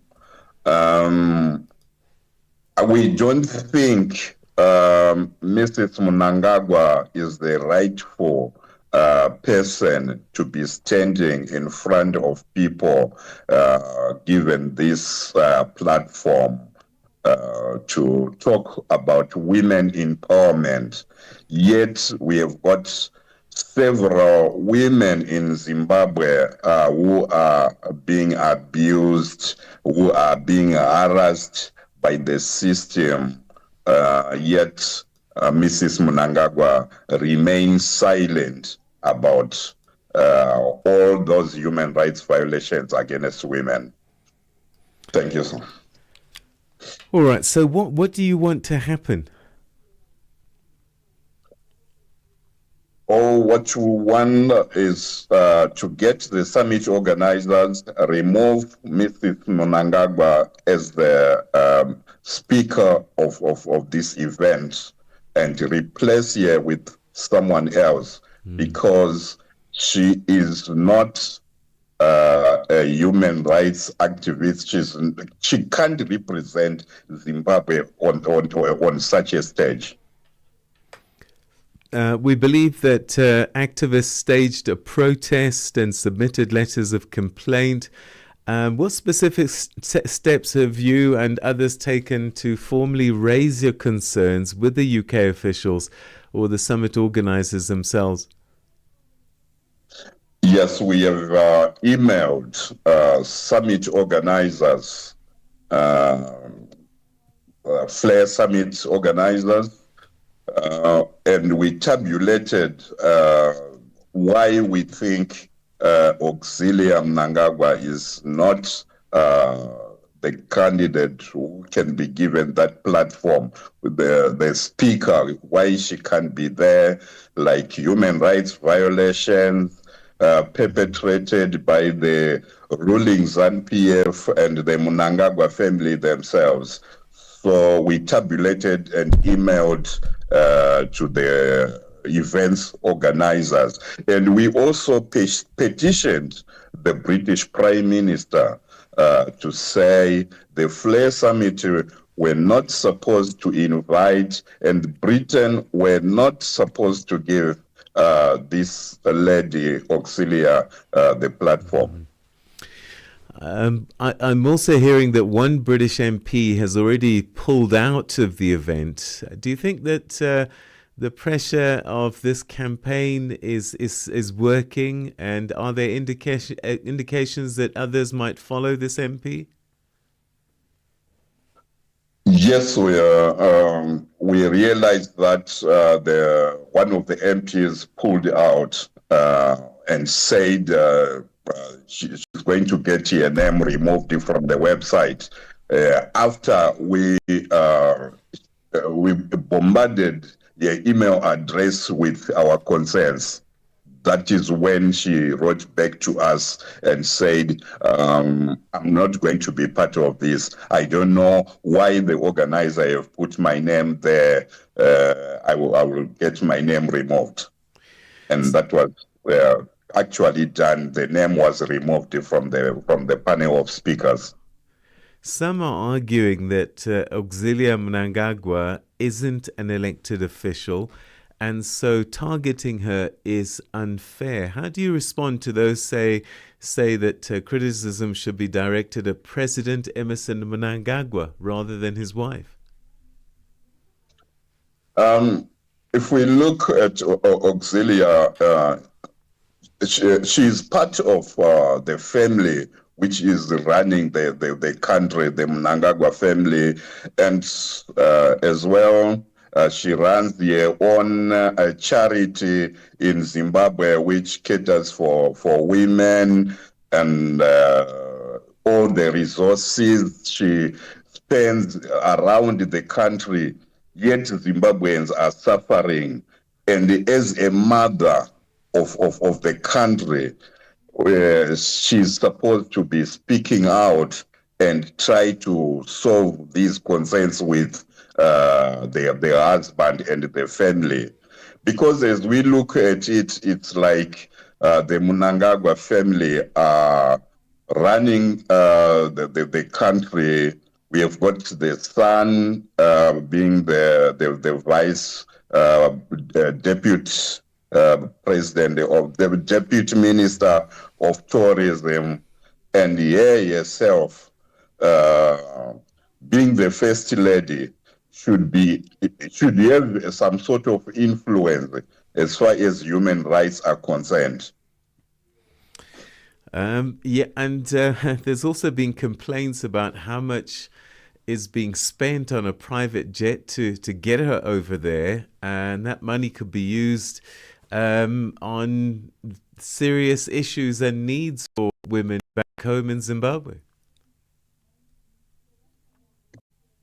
Yes, if we look at how much she's going to spend coming to England for 2 days for this summit, that's a lot of money, to around a tune of $37,000 US to that tune. That money can be used in the health sector. We have got a situation like a singer who died asking for a painkiller and couldn't get a painkiller in hospitals. There are no medications in hospitals, but the so-called first lady would come into this country to spend to the tune of $37,000 US, which can be channeled in the health sector and buy medication in hospitals. People are dying in hospitals. No clean water in the streets or residential streets. No clean water, and as well. People are suffering, no food, nothing, and the first lady is just silent and is spending money. Maybe she's just coming for a shopping spree in the United Kingdom. All right, Vengai, we're going to have to leave it there. Thank you so much indeed for joining us and sharing your thoughts on the protests over this visit by the First Lady of Zimbabwe in the UK. Thanks so much indeed for your time. Thank you so much, Sayed. Thank you, Channel Africa. Thank you and goodbye. Thank you so much. That's Vengai Mutsau, who's a Zimbabwean human rights activist based in the UK.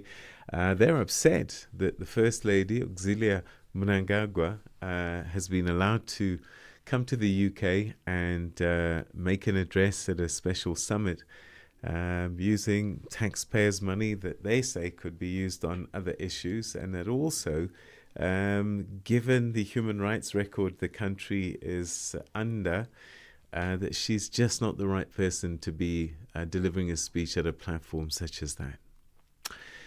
Okay, it's time to find out what's been happening in the world of sport with Rachel Musibudi Makura. Sports on Channel Africa. The African perspective. Thank you, Peter. Very good morning from the sports desk. We'll start here. So, Mando Duplantis broke the men's pole vault world record for a 12th time with a clearance of 6.28 meters at the Diamond League meeting in Stockholm, Sweden. Now, this one was extra special for the 25-year-old, however. It was the first time he had improved the world best in Sweden. So, he had already secured victory in the event when he cleared a new world height at the first attempt before removing his vest and celebrating with friends and family, and also taking the acclaim of his home crowd. He had also said before the event that breaking the world record in Stockholm felt like the only thing missing. Duplantis first broke the world record then held by Ranud Laveni of France in February of 2020 with a 6.17 meter clearance in Poland. Meanwhile, also on a memorable evening for the home crowd in the Swedish capital, Andries Almgren set a European record to win the men's 5,000 event last night. In tennis news now, the Proteas captain Themba Bavuma called South Africa's World Test Championship victory a defining moment for the country as the first national captain to claim a major ICC title. Bavuma said the Proteas drew from the Springboks playbook, using sport to inspire unity as well as hope. The Proteas defeated Australia by 5 wickets at Lord's to secure the coveted title and the coveted maize over the weekend. The word that comes to mind is special. Special for this group, special for myself, for the country. I'm not a big rugby fan, but I watch the rugby guys, and I think the biggest thing I admire about them is with their success, how they've kind of gone about and embraced what being South African actually means. South Africa, we're unique in a lot of ways. Our present and future is shaped by our past. And I think the way that they've gone about it to capture the hearts of everyone. Now, arguably the most inspirational part of this final was Bavuma returning after tea on day 3 to continue batting, though he had also been confirmed that he had strained his left hamstring. For 66 runs, Bavuma received a standing ovation from the crowd after he limped his way through and says it was a hard decision to make considering the 2023 World Cup final when he was blamed for losing to the same Australian side in the semi-finals after playing after he wasn't really 100% fit in also that game. He said he was willing to die for his country. I didn't want to think of another option, to be honest. I didn't want to consider myself not being there with Aiden during that moment. It was a key moment within the game. Yes, I wasn't at 100% fitness, but I felt that I was good enough to still do the job, at least to support Aiden. It was a tough decision. I can't not think of the 2023 World Cup where it was a similar type of incident. But I think, again, it was me just backing my gut.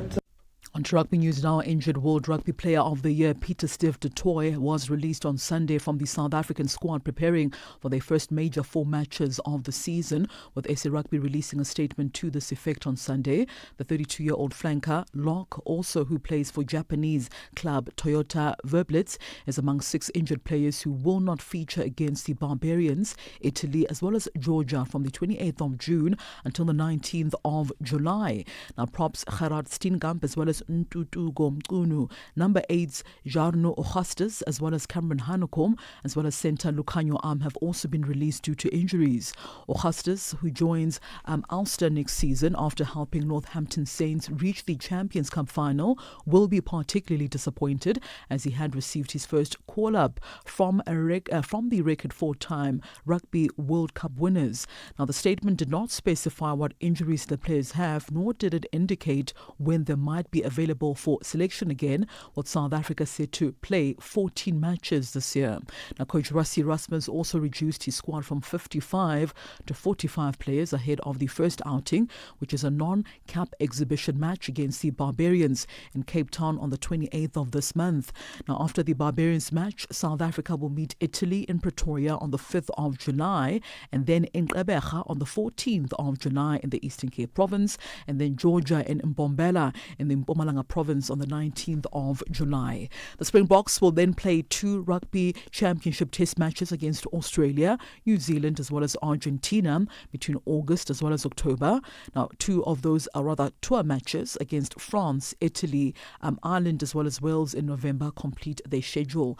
However, there could be additional fixtures as Rassie Erasmus has already indicated that he'd like to play 2 more test matches in 2025. And finally, in golf news, America's J.J. Spahn overcame a flooded golf course, a 90-minute rain delay, and the brilliance of Scotland's Robert McIntyre to win the US Open on a chaotic final day at Oakmount Country Club. Now, the 34-year-old who needed a par on his last to win his major and first major title hold an incredible 64-foot birdie putt to win by 2 on 1 under. McIntyre, watching on a television screen, applauded and simply mouthed "wow" when the putt dropped. It was also a terrific gesture at the end of an enthralling final round. The 28-year-old from Oban had also gone close to breaking his own major duck at the course that is generally regarded as the toughest in the world. And that's a wrap from the sports desk at the Sawa. For any sports stories you'd like to share with us, our email address is newsroom@channelafrica.co.za or give us a call on +27 11714 4459. Back with the final sports update on Africa Rise and Shine in the next hour. For Channel Africa Sport, I am Musibudi Makura. Sports on Channel Africa. The African perspective. Ahoy, matey! Captain here to help, right, boys? Set sail with us on a digital voyage like no other. Channel Africa has a treasure trove of awesomeness. That is our website and social media pages. Tell me, why are you here? We want you to be part of our adventure. The winds are changing, Captain. And this time... Imagine a world where curiosity knows no bounds, where entertainment meets enlightenment, and where every click leads to the African perspective. Visit us on our website, www.channelafrica.co.za, or follow us on Instagram or on X at Channel Africa 1. Go on, like us on Facebook at Channel Africa 1. So, spread the word. Tell a friend that Channel Africa's online variety is what they need on the web. Channel Africa, the African perspective. It's time for yet another business news update with Buntle Headbush.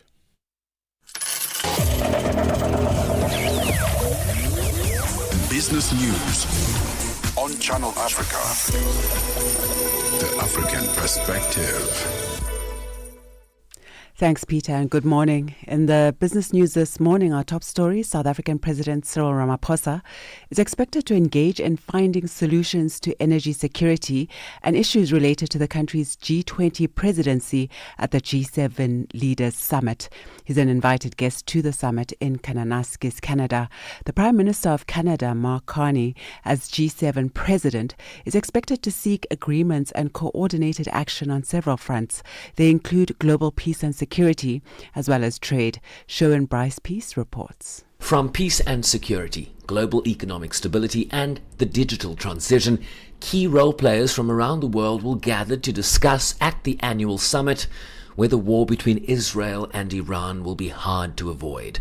Presidential spokesperson Vincent Magwenya earlier said the gathering would allow President Ramaphosa an opportunity to strengthen G7 G20 cooperation. Ramaphosa is also expected to meet bilaterally with the host Prime Minister Mark Carney, both in the US firing line of late, the Chancellor of Germany Friedrich Merz, and a reunion with US President Donald Trump, a mere 3 weeks after their breaking of bread at the White House in late May. Sherman Brycepees, SABC News, New York. The Egyptian cabinet says Egypt has signed a financial closure deal with Norwegian renewable energy developer Scatec for a 1 gigawatt solar power plant with a total investment of $600 million. Additionally, a power purchase agreement was signed for a 900 megawatt wind project on the Gulf of Suez with an estimated investment of $1 billion. They say these agreements mark a significant step in Egypt's renewable energy goals as the country aims for 42% of its electricity generation to come from renewable sources by 2030. The financial closure of the 1 gigawatt solar plant with Scatec allows the project to move into its construction phase. Meanwhile, South Africa's Western Cape government says it aims to produce 15 gigawatts of green energy and export over 400,000 tons of hydrogen by 2035. The plan forms part of the province's green hydrogen strategy, which is included in national energy goals. The provincial government says the move will drive economic growth, job creation, and energy security in the Western Cape. It says green hydrogen is a vital step towards a low-carbon, high-growth future. The provincial government also says its solar, wind and port resources make it ideal for investment in green energy. South African businessman and Chancellor of the University of KwaZulu-Natal, Dr. Roel Khoza, has called on the youth to rewrite their own history in reimagining a better South Africa through entrepreneurship and ethical leadership. Khoza delivered a keynote address at the 10th Tsietsi Mashinini Memorial Lecture in Soweto in memory of the 1976 uprising student leader. His address looks at how to use entrepreneurship to alleviate poverty and joblessness in our society and amongst the youth of South Africa. He attributed the socioeconomic crisis in the country to corruption, encouraging young people to also be resilient in demanding accountability. The world will always tell you that you are too young, too inexperienced, and too ambitious. But history is written by those who defy limitations and choose to soar way above mediocrity. Mashinini did not wait for permission to lead. Biko did not wait for approval to champion black consciousness. Nelson Mandela did not wait for ideal conditions to act, and neither should you. Oil prices have surged this morning following renewed strikes between Israel and Iran, escalating fears of a wider regional conflict that could disrupt Middle East oil exports. Brent crude and U.S. West Texas Intermediate both rose by 1.5% to $75.35 a barrel and $74.08 a barrel, respectively, building on Friday's gains. They had surged more than $4 earlier in the session.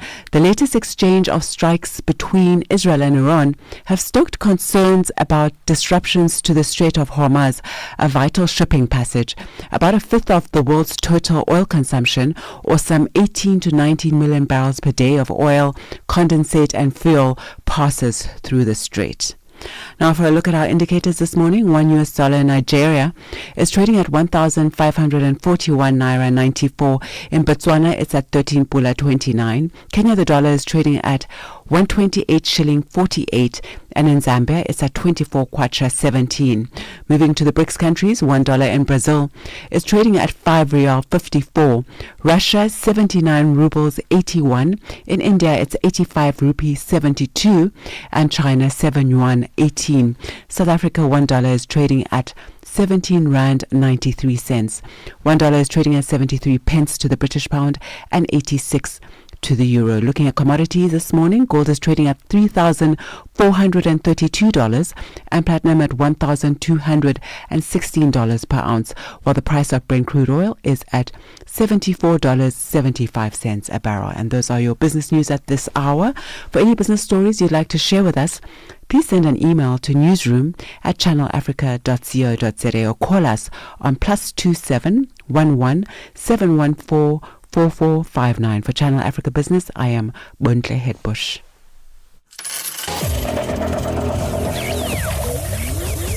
Business News on Channel Africa. The African Perspective. Now, South Africa commemorates Youth Month as some young voices are urging their peers to use the upcoming national dialogue as a platform to express their concerns and propose solutions.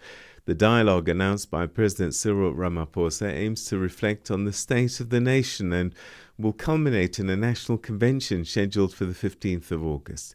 Youth activists say that it's an opportunity to channel their frustrations into constructive engagement.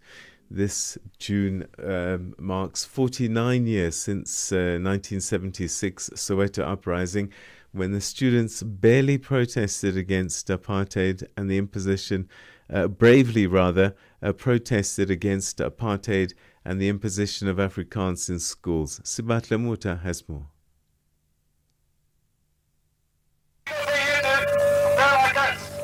One of the most defining moments in the country's history, the class of 1976 standing up against oppression. Little did they know at the time that their courageous efforts would be registered in the history books of South Africa's journey to democracy. It was on the 16th June of that year that young people faced the brutal apartheid regime head-on. The uprisings began in Soweto and later spread countrywide. It was triggered by the apartheid policies, specifically the unjust introduction of Bantu education. On that day, thousands of students mobilized by the South African Students' Movement and supported by the Black Consciousness Movement embarked on a peaceful march against the government's directives. But they were met by heavily armed apartheid police who began firing tear gas and later used live ammunition on students. This action resulted in a revolt as the protest later spread nationwide. It came at a high cost to the apartheid government, as its actions had showed its brutality. Pictures of the police shooting at peaceful protesting students led to international outcry. 49 years after this turning point in the country's history, the youth of today, under democracy, face different challenges. Amongst them are unemployment, the high cost of living, drug abuse, and GBV, just to mention a few. Unathi Mnisi believes the youth must use this time to reflect and to stop being bystanders in their country and communities. Mnisi says the upcoming national dialogue is necessary and young people must own it. Many people do not think that the dialogue is necessary because there's been talks for a very long time, but I do think that the pen is mightier than the sword, so we really do need to hold these talks to really shed light and come up with solutions. So I think that the government, with regards to these dialogues, we should really look back to our past as a youth, we should really look back to our past, what we've achieved so far and what more can we do to really ensure that the youth of today is happy in society. Nandem Tembu believes governments tend to neglect young people. I feel as if we're not being heard. All of our cries, especially as women, the femicide that is currently ongoing in our country, I feel as the rates are getting higher each and every single day and the government is not communicating with us. The least they could do, as even the Minister of Police or any person in power could do, is communicate with us, reassure us as to what plans are in place in order to mitigate the actual issues that are happening in our country. So I don't feel that we are getting any of that. This year's national commemoration of Youth Day will be held in the Northwest Province, which has overtaken the Eastern Cape as having the highest unemployment rate. Deputy President Paul Mashatile is expected to deliver the address. I am Sibahle Mota in Johannesburg. As South Africa marks Youth Month, attention is turning to the urgent need to empower young people with skills and opportunities needed to navigate tough economic times. This year's Youth Day commemoration takes place in Potchefstroom, which is Northwest Province, under the theme Skills for a Changing World, Empowering Youth for Meaningful Economic Participation. Now, the theme reflects growing calls to bridge the gap between education, training, and real economic opportunity for the country's youth. Tsepo Ikaneng has more. According to the latest report by the Department of Women, Youth and Persons with Disabilities, the National Youth Development Agency, in collaboration with the Department of Small Business Development, has so far supported more than 43,000 young entrepreneurs with financial and non-financial enterprise development opportunities. For its part, the Small Business Development Ministry has, through the Youth Employment Service, facilitated over 15,000 workplace experience placement in the private sector. As the agency, our focus is the Chairperson of the National Youth Development Agency, Dimakatso Masiteng, says through the integration of their online work and business application systems, they've managed to expand their reach to the youth seeking funding and business mentorship opportunities. We have strategically integrated our ERP system with samobi.net, where when young people log into our ERP system, they are able to see opportunities from the NYDA, as well as opportunities posted from the SA Youth.mobi platform.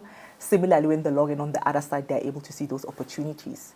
But furthermore, on the NYDA side, through our partnerships with different SETAs, whenever there are training programs with stipends or any other job opportunities, through our technical skills manager, they are then sent through to our platform and they are loaded on our ERP system. So what is great about that is that we have young people that are already registered on our database. So this means that whenever there's an opportunity, the system automatically sends them an alert so that they know that there's an opportunity. And because they have a profile, it's just a simple click to say reply, apply, unless if you want to update your profile. So that's what we have done in terms of technology.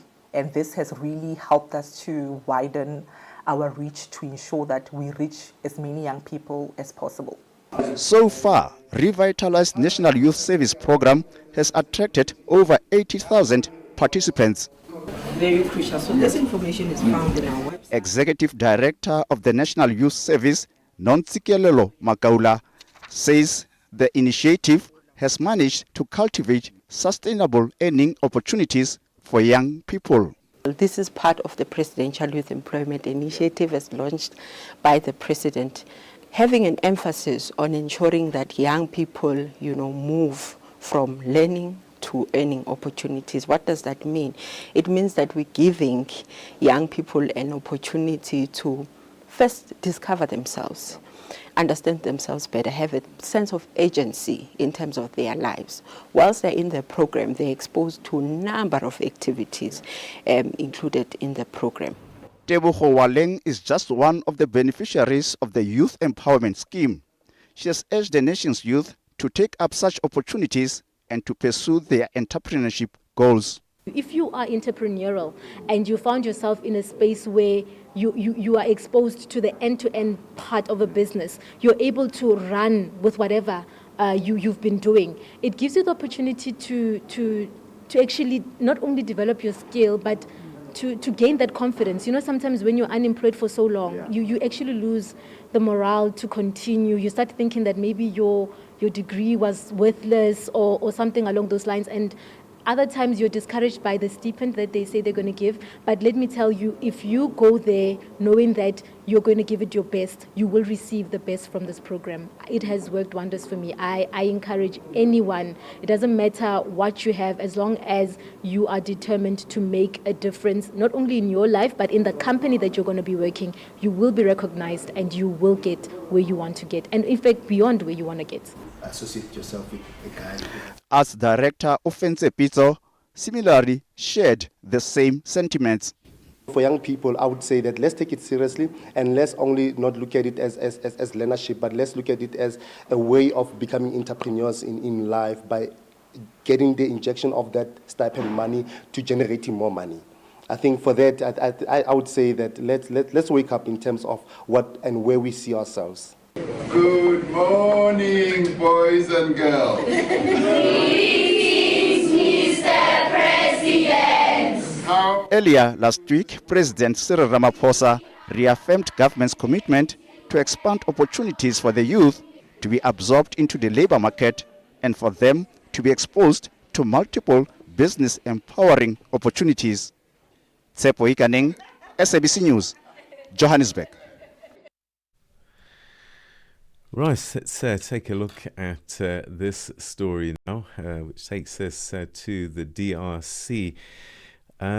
The future of mining in the DRC won't be imported. It will be developed right here alongside people, partners and businesses of this nation. Now, that's the message conveyed by AICI Mining Chemicals at DRC Mining Week 2025. The company took full advantage of the event to emphasize its long-term dedication to the country and to advocate for a mining sector built on strong local partnerships, sustainable industrial practices, and inclusive prosperity. Channel Africa business reporter Innocent Samosa has the full story. Held under the theme, 20 years of shaping mining in the DRC, creating a roadmap for the Future Vision 2025-2030. AECI Mining Chemicals Global Portfolio Manager Shani Engelbert emphasized that localization is essential to the long-term sustainability and profitability of the mining sector in the DRC. She says this is especially important in line with AECI Mining Chemicals' commitment to shared value and building strong local partnerships. In our view, localization isn't just important, it's fundamental to long-term sustainability and profitability in the DRC. So not only at AECI Mining Chemicals, but at AECI Mining as a whole, we've seen firsthand that shared value and local partnerships build resilience. When we partner with Congolese resellers, train the local suppliers, or source within the country, we are embedding our operations into the local economy. This then reduces the reliance on imports, it lowers logistic costs and builds trust with host communities. But really more than that, it creates inclusive growth. With increased global scrutiny on environmental performance, the question remains, how well positioned is the DRC mining industry to balance production demands with sustainability goals? And are companies like AECI leading a viable model for responsible growth? Engelbert explains. Well, the DRC sits at the heart of the global energy transition. Its copper and cobalt are critical to a low-carbon future, but that also means the spotlight is on, and rightly so. So balancing high production with sustainability is a challenge, especially in the regions where infrastructure and oversight are still developing. But that's where companies like AECI are helping to shift the narrative. Our approach is about embedding environmental responsibility into the chemistry of mining, from water conservation and safe reagents to reducing emissions in the supply chain. At this current DRC Mining Week, we showcased our commitment to responsible chemical solutions and sustainable long-term growth in local communities. She says, given the DRC's vast reserves of copper and cobalt, local suppliers and entrepreneurs will play a critical role in shaping the country's industrial future. Right, it's 8 o'clock. Here's your news with Onele Nsinsi. SABC News. The African Perspective. Well, thank you, Peter. The third batch of the South African soldiers from the DRC is expected to land at the Waterkloof Air Force Base in Pretoria today. 249 SANDF members have undergone demobilization at the Tempe military base in Bloemfontein in the Free State province. The soldiers are set to return to their base camps today. This follows their arrival from the DRC on Friday. The phased withdrawal of troops that were part of a peacekeeping mission of the UN and SADC follows the termination of their deployment to the eastern DRC. The SANDF's Major General Godfrey Tulari explains. For each group is going to spend the 4 days in Bloemfontein. The first group, which was here since Friday, they're actually completing, they'll be leaving, going back to their home units. And then this group that will arrive this morning, they will start with the demobilization program that is in the morning. So we'll give them time to rest. And after breakfast, and then we can take them through the demop for the 3 days. The process is the same for all the groups, and at the end we will send them back home with the intention that they are ready to be reintegrated to their communities as well as to their families. Aid relief group Gift of the Givers says it is inundated with people reporting their loved ones missing in Umtata in the Eastern Cape province of South Africa. This after heavy rain caused severe floods in the area. The death toll now stands at 88, with more than 1,000 people displaced. The organization says its combined search operations with the police and provincial EMS teams led to the recovery of 2 bodies yesterday. Gift of the Givers project manager Ali Seble explains. An appeal from Gift of the Givers is to all family members who are missing people to please report it to the nearest police station, to your counsellor, to your community, as Gift of the Givers teams and the department won't know what we are searching for. Our operation will continue for the next few days as more missing persons are reported. South Africa's Deputy President Paul Mashatile is expected to deliver a keynote address at the National Youth Day event in Potchefstroom in the Northwest Province. The event will be held under the theme Skills for the Changing World, Empowering Youth for Meaningful Economic Participation. The country is marking the 49th anniversary of the 1976 Soweto Uprising. Tabang Morutluwa explains. The challenges faced by the youth are expected to take center stage. They include unemployment and substance abuse. Mashatile will be accompanied by the Minister of Sport, Arts and Culture, Gayton McKenzie, Minister in the Presidency responsible for women, youth and persons with disabilities, Sindisiwe Chikunga, and the Premier of the Northwest, Lazarus Mokhosi. After days of uncertainty and negotiations, the funeral arrangements of Zambia's former president have been finalized. Edgar Lungu, who led Zambia from 2015 to 2021, died earlier this month at a hospital in Pretoria. The BBC's Camilla Mills reports. According to his family, Edgar Lungu left instructions that the current president, Hakainde Hichilema, should not come anywhere near his body. But in a statement, Lungu's party, the Patriotic Front, confirmed that an agreement had been reached between the state and the family.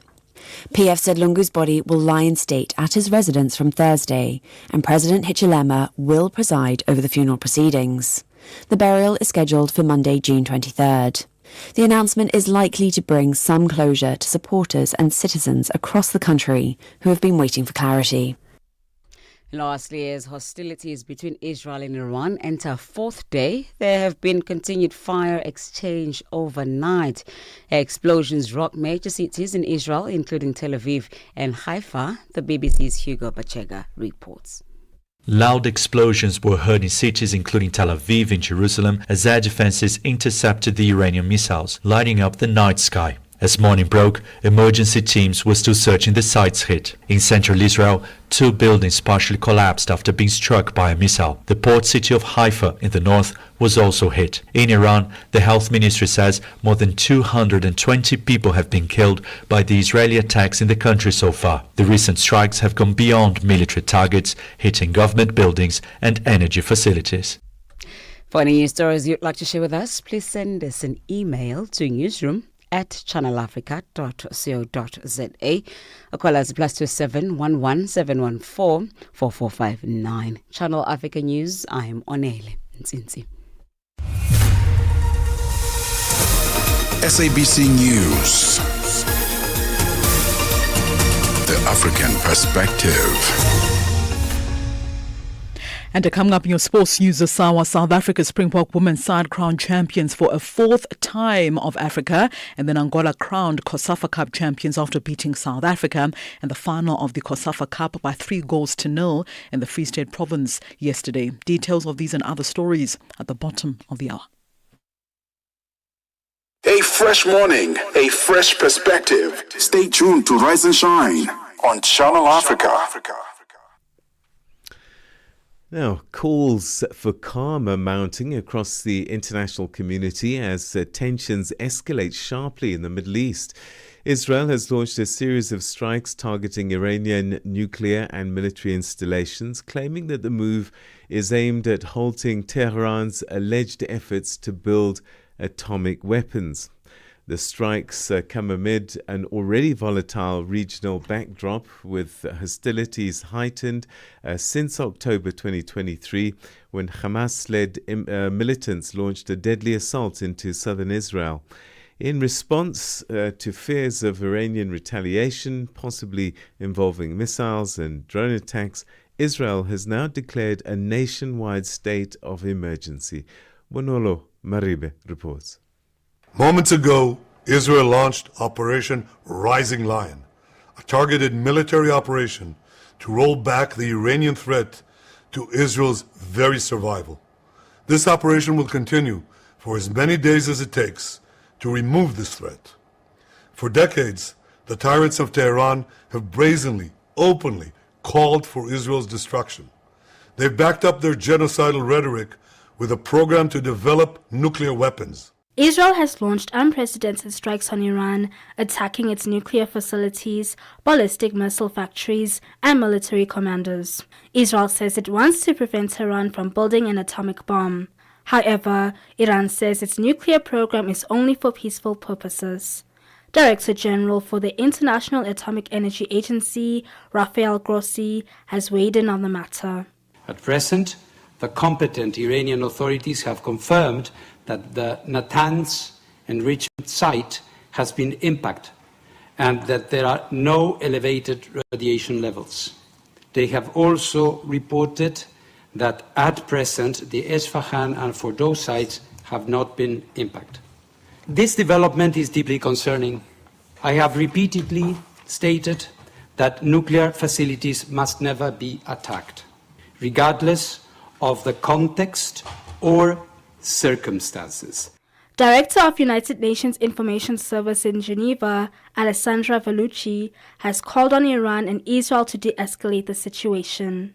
The Secretary General condemns any military escalation in the Middle East. He is particularly concerned by Israeli attacks on nuclear installations in Iran, while talks between Iran and the United States on the status of Iran's nuclear program are underway. The Secretary General recalls the obligation of UN member states to act in accordance with the UN Charter and international law. The Secretary General asks both sides to show maximum restraint, avoiding at all costs a descent into deeper conflict, a situation that the region can hardly afford. Secretary General of NATO, Mark Rutte, says it is important for allies to help with the de-escalation. It is obviously a rapidly evolving situation. And this was a unilateral action by Israel. So I think it is crucial for many allies, including the United States, to work as we speak to de-escalate. I know they're doing that. And I think that is now the first order of the day.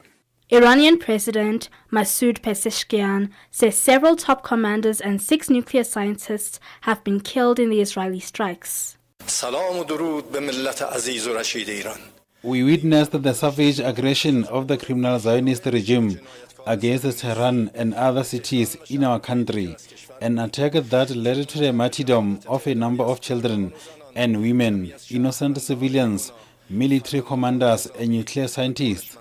This outrageous act, which blatantly violated all international obligations, once again confirmed the criminal nature of the illegitimate Zionist regime, a regime whose very existence is rooted in occupation, aggression, and the killing of children.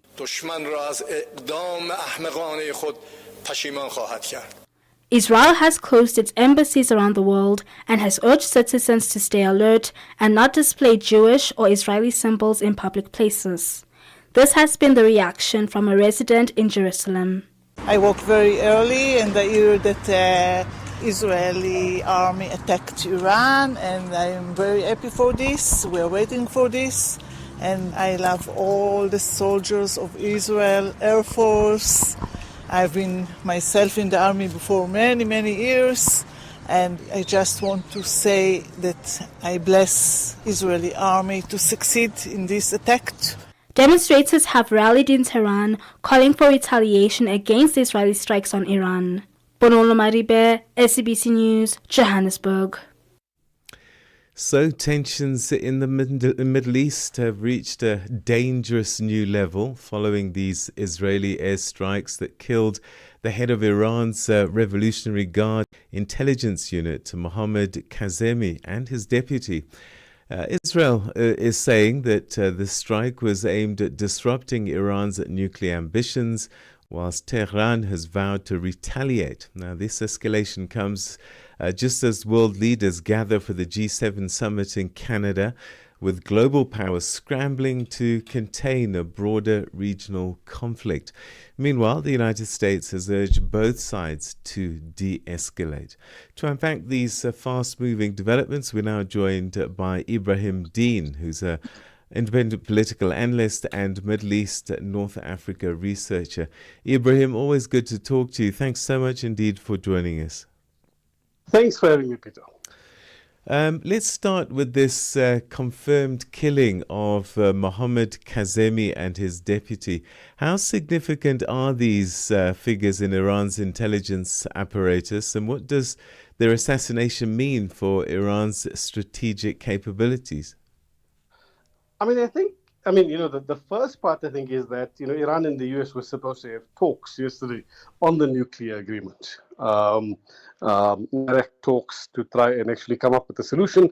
And Israel felt that, these talks may actually result in something and then, attacked to actually try and force a conflict. Now, these assassinations will have impacts on Iran. However, after the invasion of Iraq in 2003, Iranians learned and have actually decentralized the intelligence services. So there's actually more institutions built and not names. But undoubtedly, if you're taking out the heads of the intelligence, if you trying to take out the head of the Guard Corps, those people do have impacts. Do have critical institutional knowledge, and also more significantly would be the scientists. Training those are a lot more difficult, than actually moving people up the intelligence ranks. Because Iran is very the regime is legitimacy domestically is questionable, and so intelligence has been a big part of the Iranian domestic suppression or crackdown. It wouldn't be as difficult in a sense because there are those officials. Israel says that the attack was preemptive to prevent Iran from advancing its nuclear weapons program. Is this a credible justification? We're hearing that the Americans and Iran were close to an agreement regarding their nuclear ambitions, and that there is, much like the Iraq story and Saddam Hussein, no weapons of mass destruction. Yeah, no, there's no credible reports that Iran actually has a nuclear weapon. There's also no real credible reports that Iran wants a nuclear weapon. Now we don't know, but the supreme leader previously had said that using nuclear weapons is un-Islamic, and so it's a religious decree in a religious state. So it's it's very difficult to to assert that. Now, what was happening? There were two things happening. One is Israel, has been losing a lot in the PR battle over its actions in Gaza. And wants to change the narrative, right? To change focus on the 8 Palestinians that were killed last night, checking out or looking at queuing for food at checkpoints. So that's the one aspect. And two, Israel for very long has actually been trying to force a conflict with Iran. And force the U.S. into a conflict with Iran. Now, what happened is in previous months, the Donald Trump regime is a bit more isolationist than previous regimes, and he's fired his, national security advisor, Mike Waltz. They fired many people who, Israel deemed as close to them. And this is why these negotiations were happening, that, they were at the end stages. There were talks that, for example, Iran would be allowed to enrich uranium to a certain certain quality, that much of the uranium would be carried out in an island that's also seen as the UAE island. And so, there was a deal on the tables. Whether it would have been negotiated is a different story. But, Israel, in its paranoia, actually tried to preempt this. The attacks actually were meant, to force, the Iranians to retaliate and to force the U.S. in. The U.S., however, isn't totally blameless. I mean, there have been reports that, the F-35s were modified, that the U.S. has actually, dispatched, a good amount of Hellfire missiles the U.S. has dispatched it to Israel preemptively. Whether this was to do with Gaza or whether this was to do with Iran, that on the missiles may be questionable. But, many are talking about a war of aggression. And that this does, lead or comply with the stipulations for what you would call a war of aggression under international law, which is, totally illegal.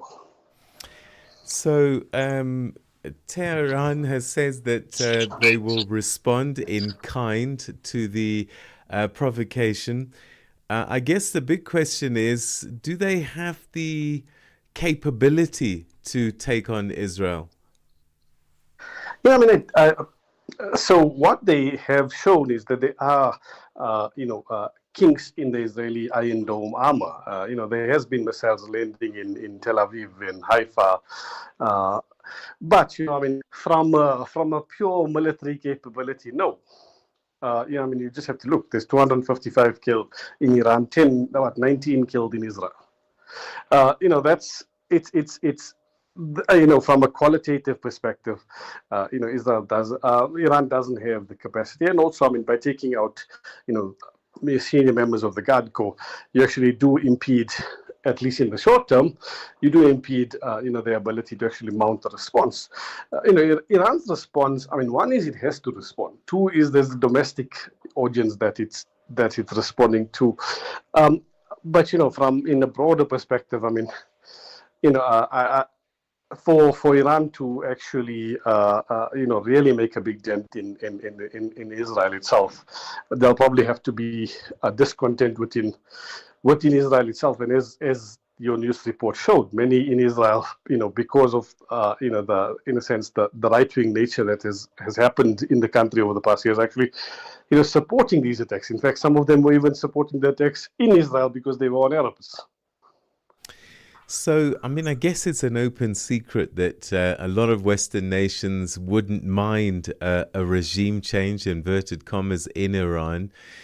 But there is a reluctance to get it done in this way. What's their fear? I think adding to Western nations, a lot of Middle Eastern nations as well. Arab countries wouldn't mind it also. Which is, that's why, there's not a fear of real regional ructions, because most of them would just stand aside. Global countries would prefer a deal on the nuclear program. Europe doesn't necessarily want the regime change in Iran because Iran doesn't really, pose any threat to Europe itself. And the US-Iranian relationship, that's, it's now 50 years old, 1979. That the hostage crisis, so they would want the deal. They are not necessarily in favor of the regime, but they don't want a war because one is oil prices. Europe is currently struggling. Economically, oil prices are going to high, and oil prices also benefit Russia. Increased oil prices, which then impedes them in the Ukrainian conflict. Where they're supporting one side. People may be in favor of the regime's fall, but they would rather a negotiated solution that just keeps the situation at the status quo rather than actually changing it too drastically in this currently changing, global political system where we have Trump and his tariffs, where we have the Russia-Ukraine conflict, where we have, the genocide in Gaza, where we have, a slowing global economy and the breaking down of these alliances. So October 7 was seen as justification for what Tel Aviv did to Gaza. Is this going to be a hard sell to Israelis because Tel Aviv was the aggressor this time, and we're seeing Israeli lives being lost now? There's two things. One is the media narrative of the past 20 years in Israel has gone increasingly right-wing and increasingly pro-war. And so many Israelis do support what's happening. It's not just the government doing it. It's doing it because many in the population actually support it.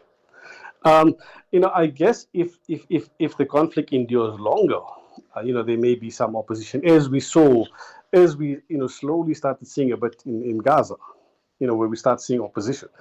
But that's going to need time. For now, these big victories and killing, intelligence officials, and it actually do give the government a boost. And in actual fact, it will actually strengthen Netanyahu's hand domestically rather than weaken it.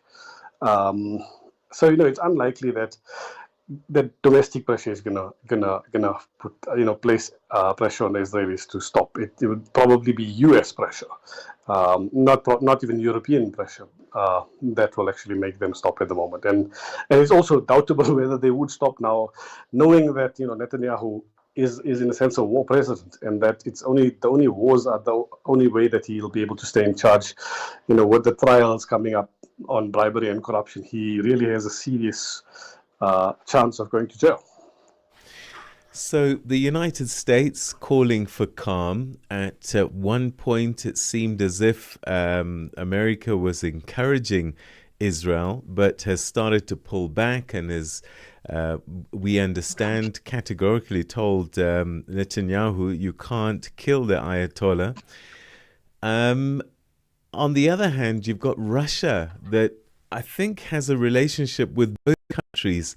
This must be a difficult thing for Moscow to navigate. Yeah, I think the U.S. is easier to navigate. One is, Trump is quite haphazard. He doesn't want the Israelis to attack, but his officials do this. He also sees the political sentiment within the U.S., which is very anti-Iranian, and responds. If Trump does one thing very good, is he can see sentiment, and so there's an isolationist sentiment, and then there's the let Israel do what it wants. And so I think they'll just carry on, in a sense, supporting Israel armed-wise rather than actually deploying troops for the moment. The Russians, I think, they've become increasingly close to the Iranians in the past a good 3-4 years. There's a defense agreement that was negotiated. So Russia, in a sense, should be more supportive of Iran, but does see Israel as an important lobby globally, and does have a good relationship with the Israelis. Did do this specifically, did allow Israeli attacks, for example, in Syria.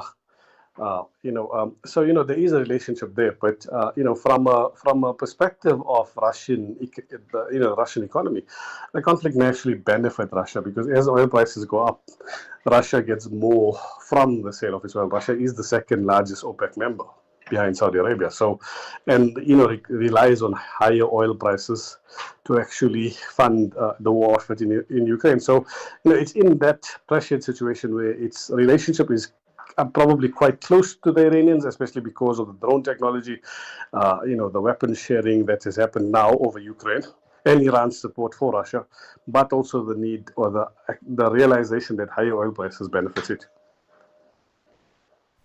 How is the Arab world reacting to all of this? Is there a united front, or are they too divided about how to deal with it? So, when we talk about the Arab world in general, there is divisions, but, many would prefer no. They would prefer the Iranian regime not be there. But they would also prefer no conflict. They have responded by actually calling for de-escalation. However, in saying so, for example, Jordanian aircraft have actually been seen shooting down Iranian missiles. But they don't want to play as big a part as they did, for example, in Iraq. in 2003. They are cognizant that Iran does have capabilities to strike them. That they're not going to get the same support as the Israelis would, and they're also cognizant that Israel is slowly becoming, in their views, especially because it's so belligerent, and carrying out its activities, for example, in Gaza, may actually, their quietness or silence may actually cause discontent in the population. So they have been calling for de-escalation, but in saying so, many of these countries are actually technically or are opposed to the Iranians, and wouldn't mind the Iranian regime being changed. So, with the ongoing war in Gaza, Ukraine, potential confrontation between Iran and Israel escalating, do you think that the world is facing a dangerous new era of multi-front instability? I mean, we're not talking World War III, but there's a lot going on. Yeah, and I think, and also we forget Sudan and South Sudan, these forgotten conflicts. But, the instability is very high. And, as they say, as superpowers decline and other superpowers raise, in the system of bipolarity, conflicts do increase. Previously there was we were a unipolar world. Americans could probably bully everyone into submission. Now, as we're seeing with Ukraine and Russia, it's not possible. And so, conflicts will increase. And the rules-based nature of the international system, whatever is left of it, it's been under threat for about 20 years now, since the invasion of Iraq, is under threat. And parts of it may be a good thing, parts of it may be a bad thing, but death and destruction is not good, in any way.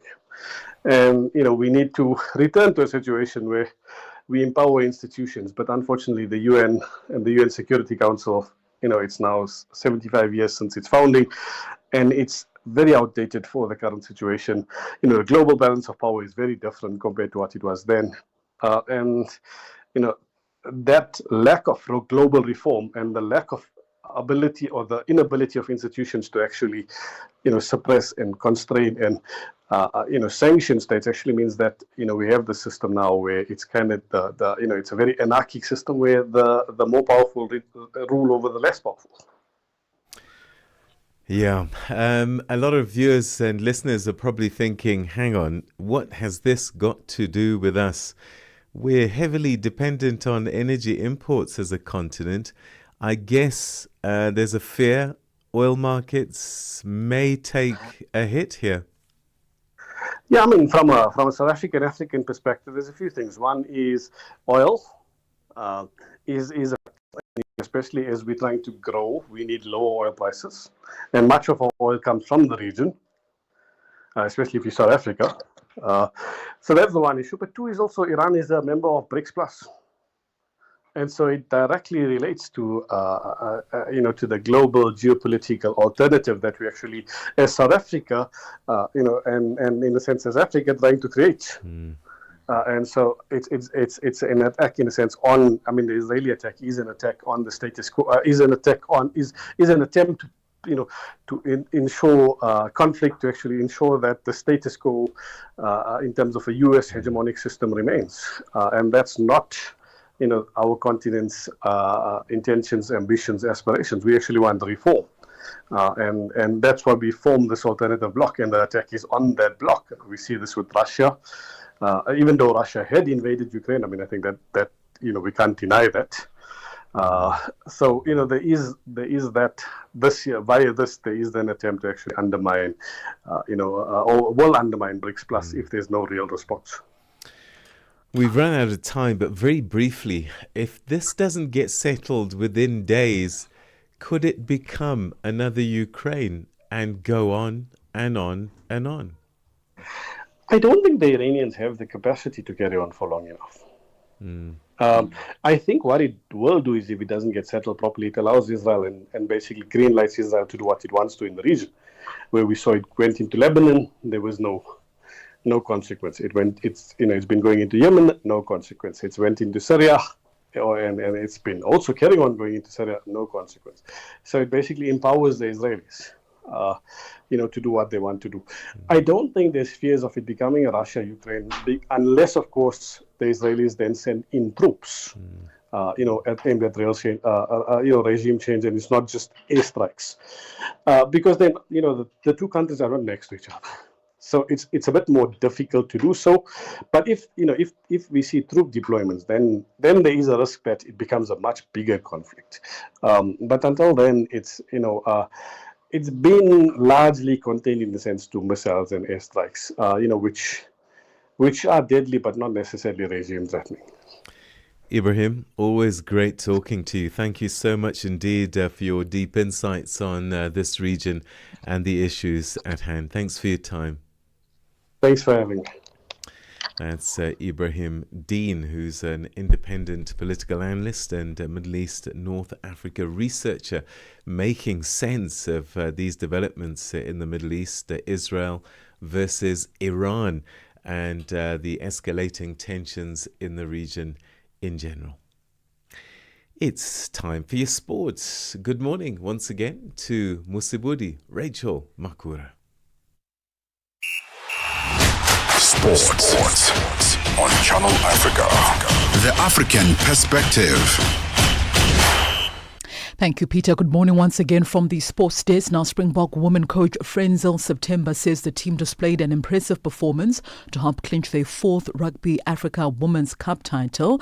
Now, this after the Bok women's side dominant 61-17 win against the host side Madagascar on the final day of this competition on Sunday afternoon at Stade Marquez. Now, speaking at the post-match press conference, September says he's happy that the players were disciplined enough to stick to the game plan. Yeah, 3 in a row. We're happy. I'm happy for the ladies. I think they did put in the hard work to get the results, 60 plus points in 2 matches. Wednesday was a bit difficult, but for today, they stick to the plan, and I'm so happy for them. At the same time, September says he's grateful that this tournament has served as a platform for youngsters to express high-performance rugby. Yeah, I think for us, 12 uncapped players, I'm happy for them. Like I said, there was one player that came to me after the match now just saying thank you. And I think it's all about opportunities. Early in the year, they played provincial rugby, and we scouted some of them there. And now they just needed to have the opportunity in the green and gold. And if you give South Africa an opportunity, that's the result that they will give you 60 plus points. So we're happy for them. On to football news now. South Africa missed out on the COSAFA Cup title this after losing 3-0 to Angola in the final on Sunday afternoon. Now, the South African coach Vela Khumalo made just one change from the semi-final win over the Comoros Island as Mduduzi Shabalala dropped to the bench with Vio Letlapa recalled to the starting lineup. Now, both semi-final encounters were played at a lively tempo, but the first half in the final was quite the opposite as both nations were feeling each other in the opening 20 minutes. That game was played at the Free State Stadium out in South Africa's Free State province. The Angolan side moved the ball around with a lot of ease in the closing stages of that match, managing to win their second title in a row. Angola having scored on the brink of half-time in the 44th minute with 2 more goals scored in the second half. They successfully defend a title that they won last year. For the field now, Mando Duplantis broke the men's pole vault world record for a 12th time with a clearance of 6.28 meters at the Diamond League meeting in Stockholm, Sweden. Now, this one was extra special for the 25-year-old. However, it was the first time he had improved the world best in Sweden.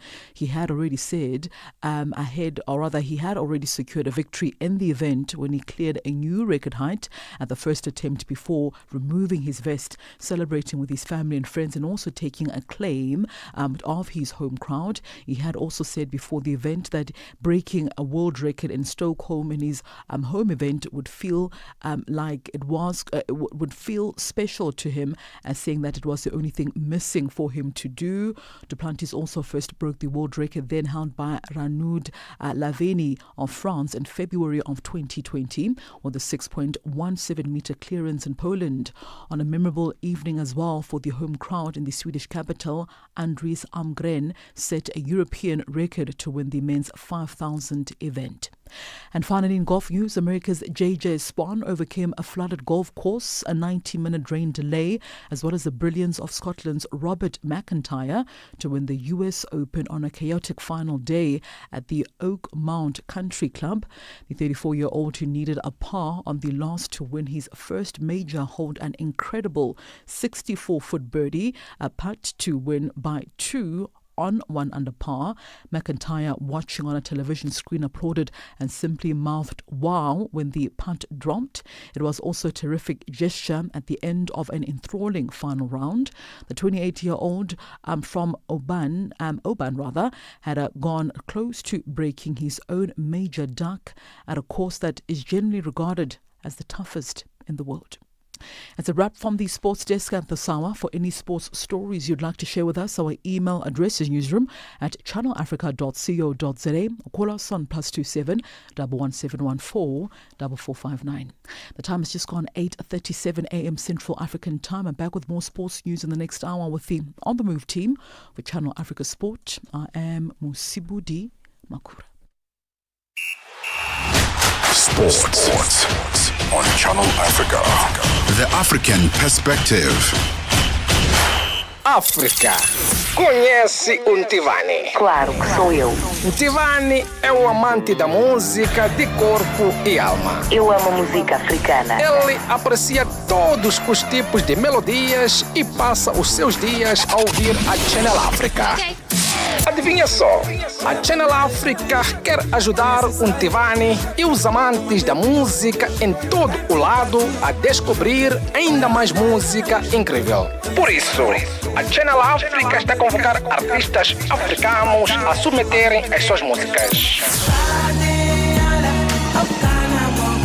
Músicos, lembrem-se de nos dar todas as informações relevantes no music@channelafrica.co.za. As submissões são a vossa oportunidade de ser ouvidos, mas não garantem na lista. Todas as submissões serão cuidadosamente analisadas para verificar se cumprem os requisitos da nossa estação. Canal África, a perspectiva africana. It's time now for a final business update on Rise and Shine. Here's Buntle Headbush.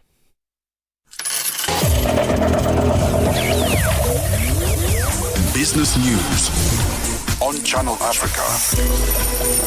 The African Perspective. A very good morning to our listeners, and our top business story this morning. South Africa's Deputy President Paul Mashatile is set to deliver the keynote address at the country's Youth Day commemorations today in Potchefstroom Northwest.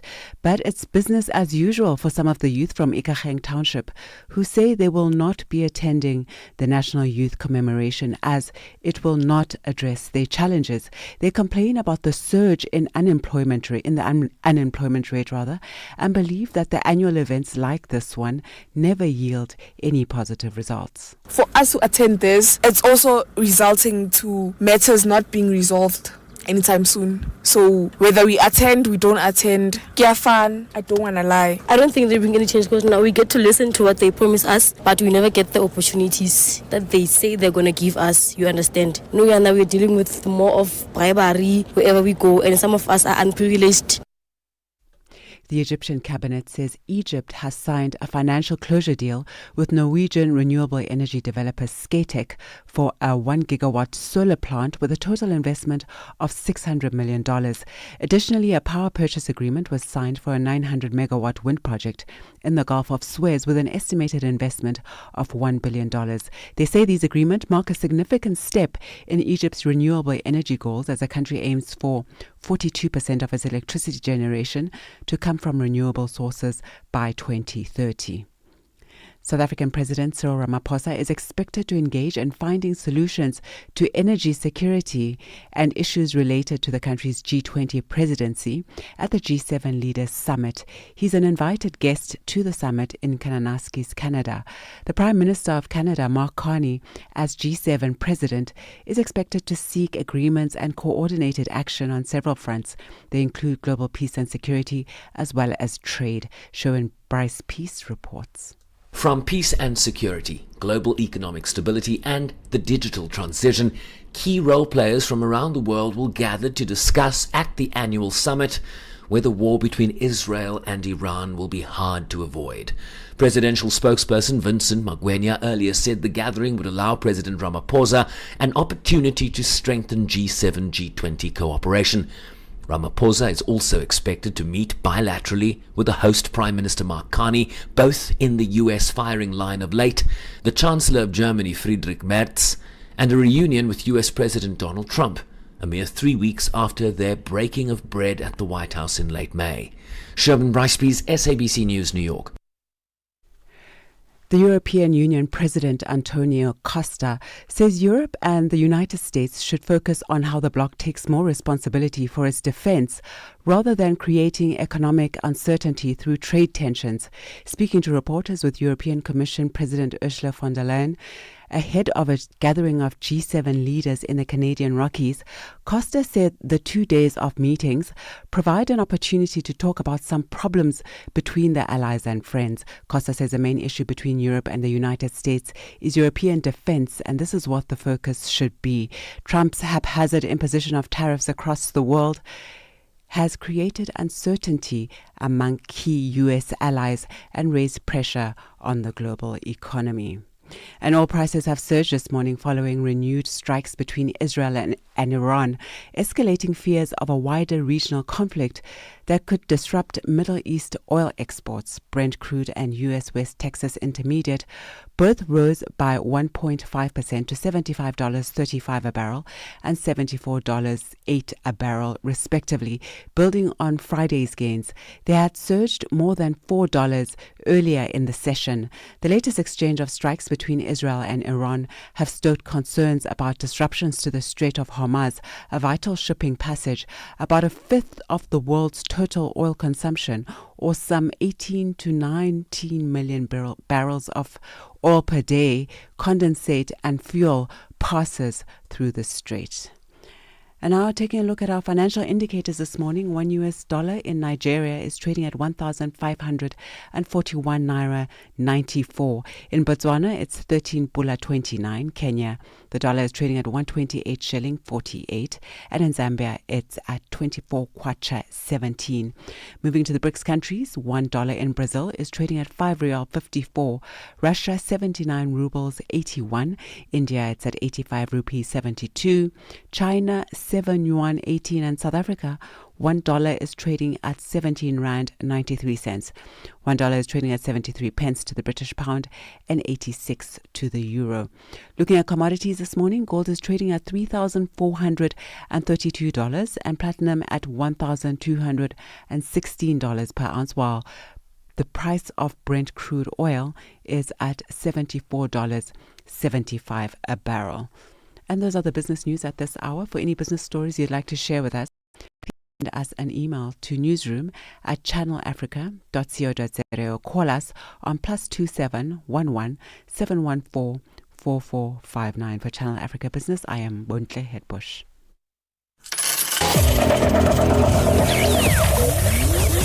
Business news on Channel Africa. The African perspective. Your morning companion with the stories that matter. This is Rise and Shine on Channel Africa. South Africa's Eastern Cape province has been left reeling after torrential rains triggered devastating floods in and around Umtata, claiming at least 88 lives and displacing over 1,000 residents. The humanitarian organization Gift of the Giver says that it's overwhelmed by the number of families desperately searching for missing loved ones. Working alongside police and emergency teams, they've recovered 2 more bodies on Sunday, bringing both hope and heartbreak to the affected communities. To give us an update on the ground response and the growing humanitarian crisis, we're now joined by Ali Sable, who's the project manager at Gift of the Givers. Thanks very much indeed for joining us, and welcome to the program. Morning, Beda. It's not Ali. It's Dr. Suleiman. I think we're speaking to Dr. Imtiaz Suleiman. Thanks so much indeed for joining us. It's a difficult time for Eastern Cape, and I can only imagine what you're seeing on the ground at the moment. Take us through what the situation is from your perspective. You know, those people in Eastern Cape are such wonderful, soft people. You can see the patience, and they're enduring the hardship and the difficulty. In the last 2 days, I've been making announcements that we need the public to come forward because we don't know who's missing and where. And a lot of people said we couldn't get through because the electricity was down. So as they got deep into the areas, somebody said 5 members of my family are missing. Somebody said other members are missing. So the initial figure that we knew that was incorrect for 2 reasons. One is because people couldn't get to us, there was no network. And secondly, because we hadn't reached the areas, it was impossible. And now when we took the helicopters and flew up yesterday, we could see the scale of the destruction. It's far worse than we thought it was as you go deeper into the rural areas. And now we're coming to, what's the feedback from the people. They're standing on the banks of the river. They're waiting for the divers or for the rescue teams or recovery teams to go in. And they're just waiting patiently for some hope that you'll find some family members. The other good thing that has happened is members of the public are then identifying where we should go. Like when we were there on Saturday, 2 members, when we went on Mtata River, 2 members of the public drove there and said, go to the Mtata Dam. And about 300 meters away from where we were, there were two bodies in the dam. So with the support of the families and the support of, ordinary citizens, it's helping us find more people. But yesterday was a very sad time. The journalists that were there broke down completely because in the banks of the river, we found an 8-month-old child. So a citizen had seen the child floating, got a message to us, and was tracking the child as it was floating. So when we got to him, we knew exactly where the child was. But when the media guys were covering, they totally broke down to see this happening. And even in other incidents, you can see the rescue workers, the police, and the citizens and EMS guys, when you're putting bodies out, because the numbers are becoming higher. Now we're on 88 already. From a small number, it just keeps increasing. And of course, the families, the sorrow of the families waiting for closure. In one home, they found a mother and 2 children lying next to each other, deceased in the house. We found many people inside their homes. The water had just completely overtook them in seconds, and they drowned and died in their homes. Do we have any idea how many people are still unaccounted for at this stage? I mean, as you say, the number just keeps getting bigger and bigger. A lot of people calling, desperate to find out about their loved ones. What are we looking at, Imtiaz? On Saturday, it was said 27, okay? We haven't recovered 27 people, to be honest. We found, after it was 27 on Saturday, we found 6. We found the 2 in the dam, and we found 4 others along the Mtata River. Yesterday, we found 2 from helicopters. From helicopters, we spotted 1, and then a second one in the riverbed that a man told us about. As an aside, whilst busy with that, we got a call from Matatiel that a man had perished in the mountain in the snow. Wow. So our teams, together with the helicopters, we sent to rescue. They went to recover the one person who passed on in the mountain as an aside. We got involved in that too. But today, they're expanding the search. Yesterday, we put a helicopter on, and we put boats, and we put 4x4s.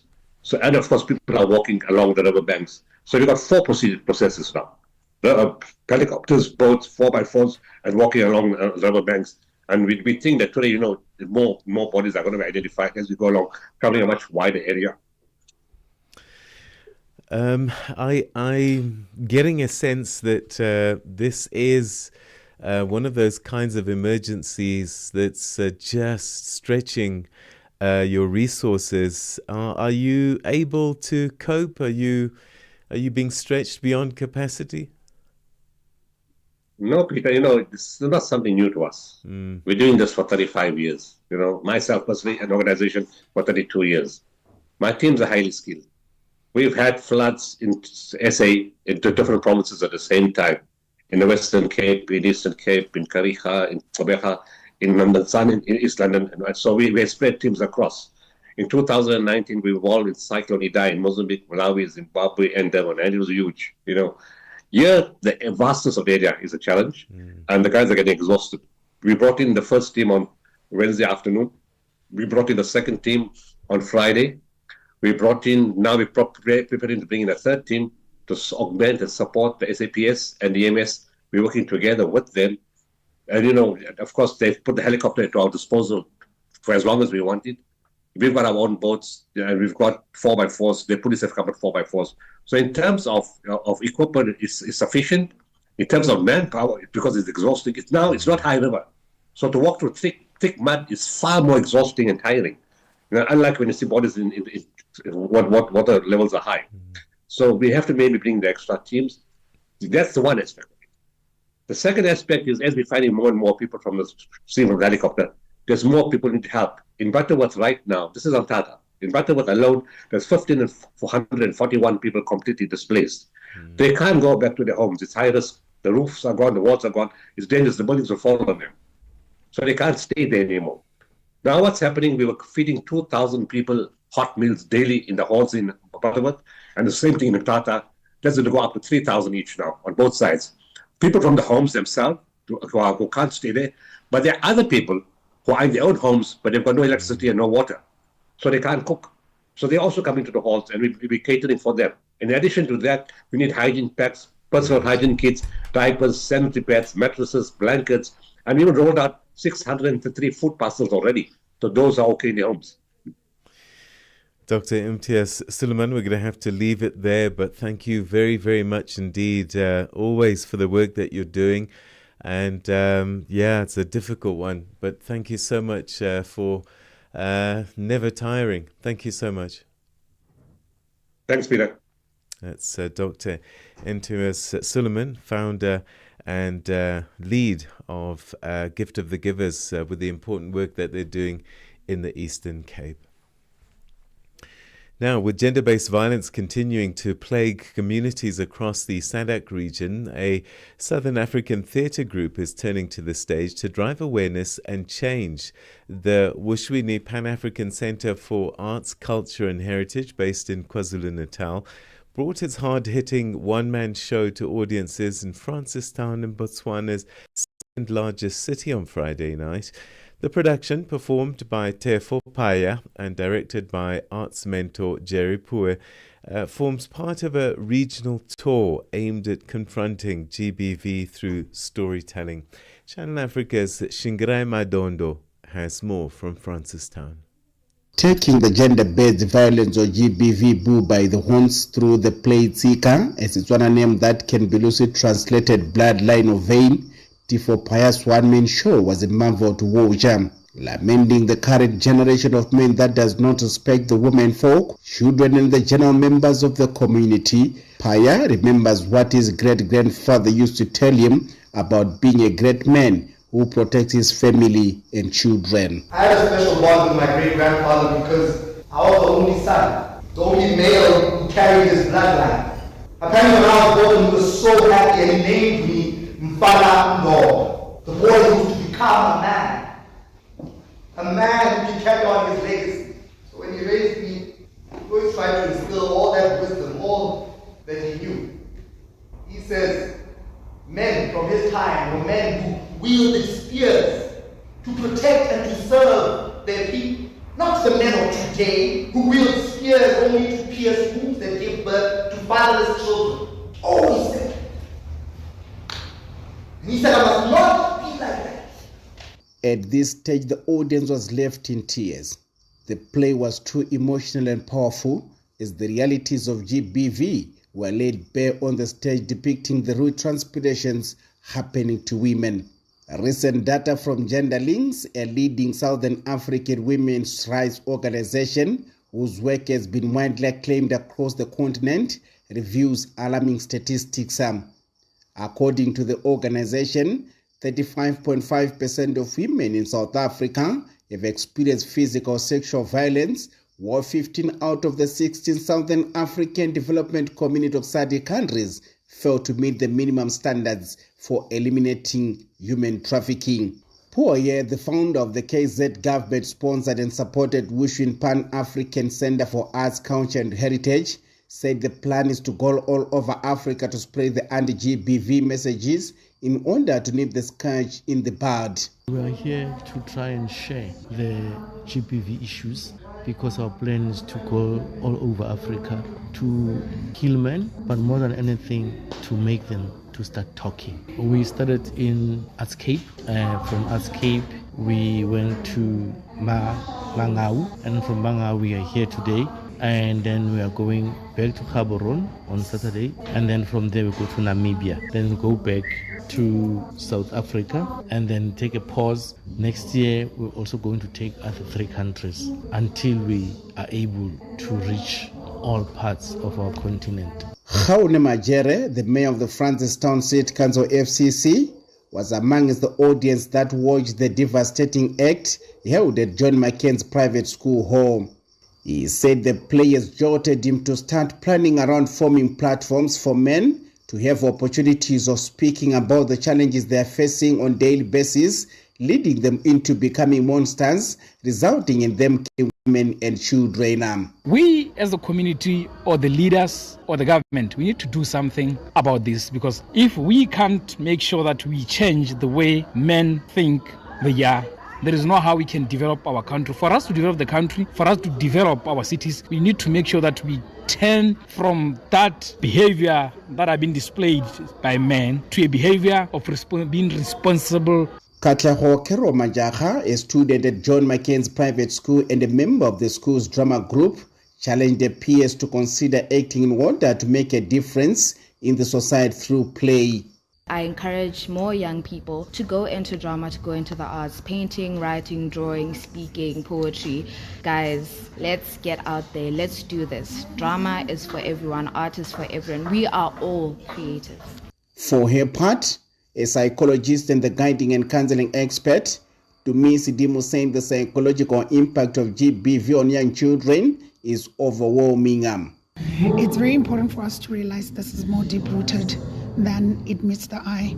It's a real issue, first of all, for children and for teens, because this happens in environments where they are raised. So you can imagine how compromising it is that these occurrences are happening in homes where these children are supposedly raised.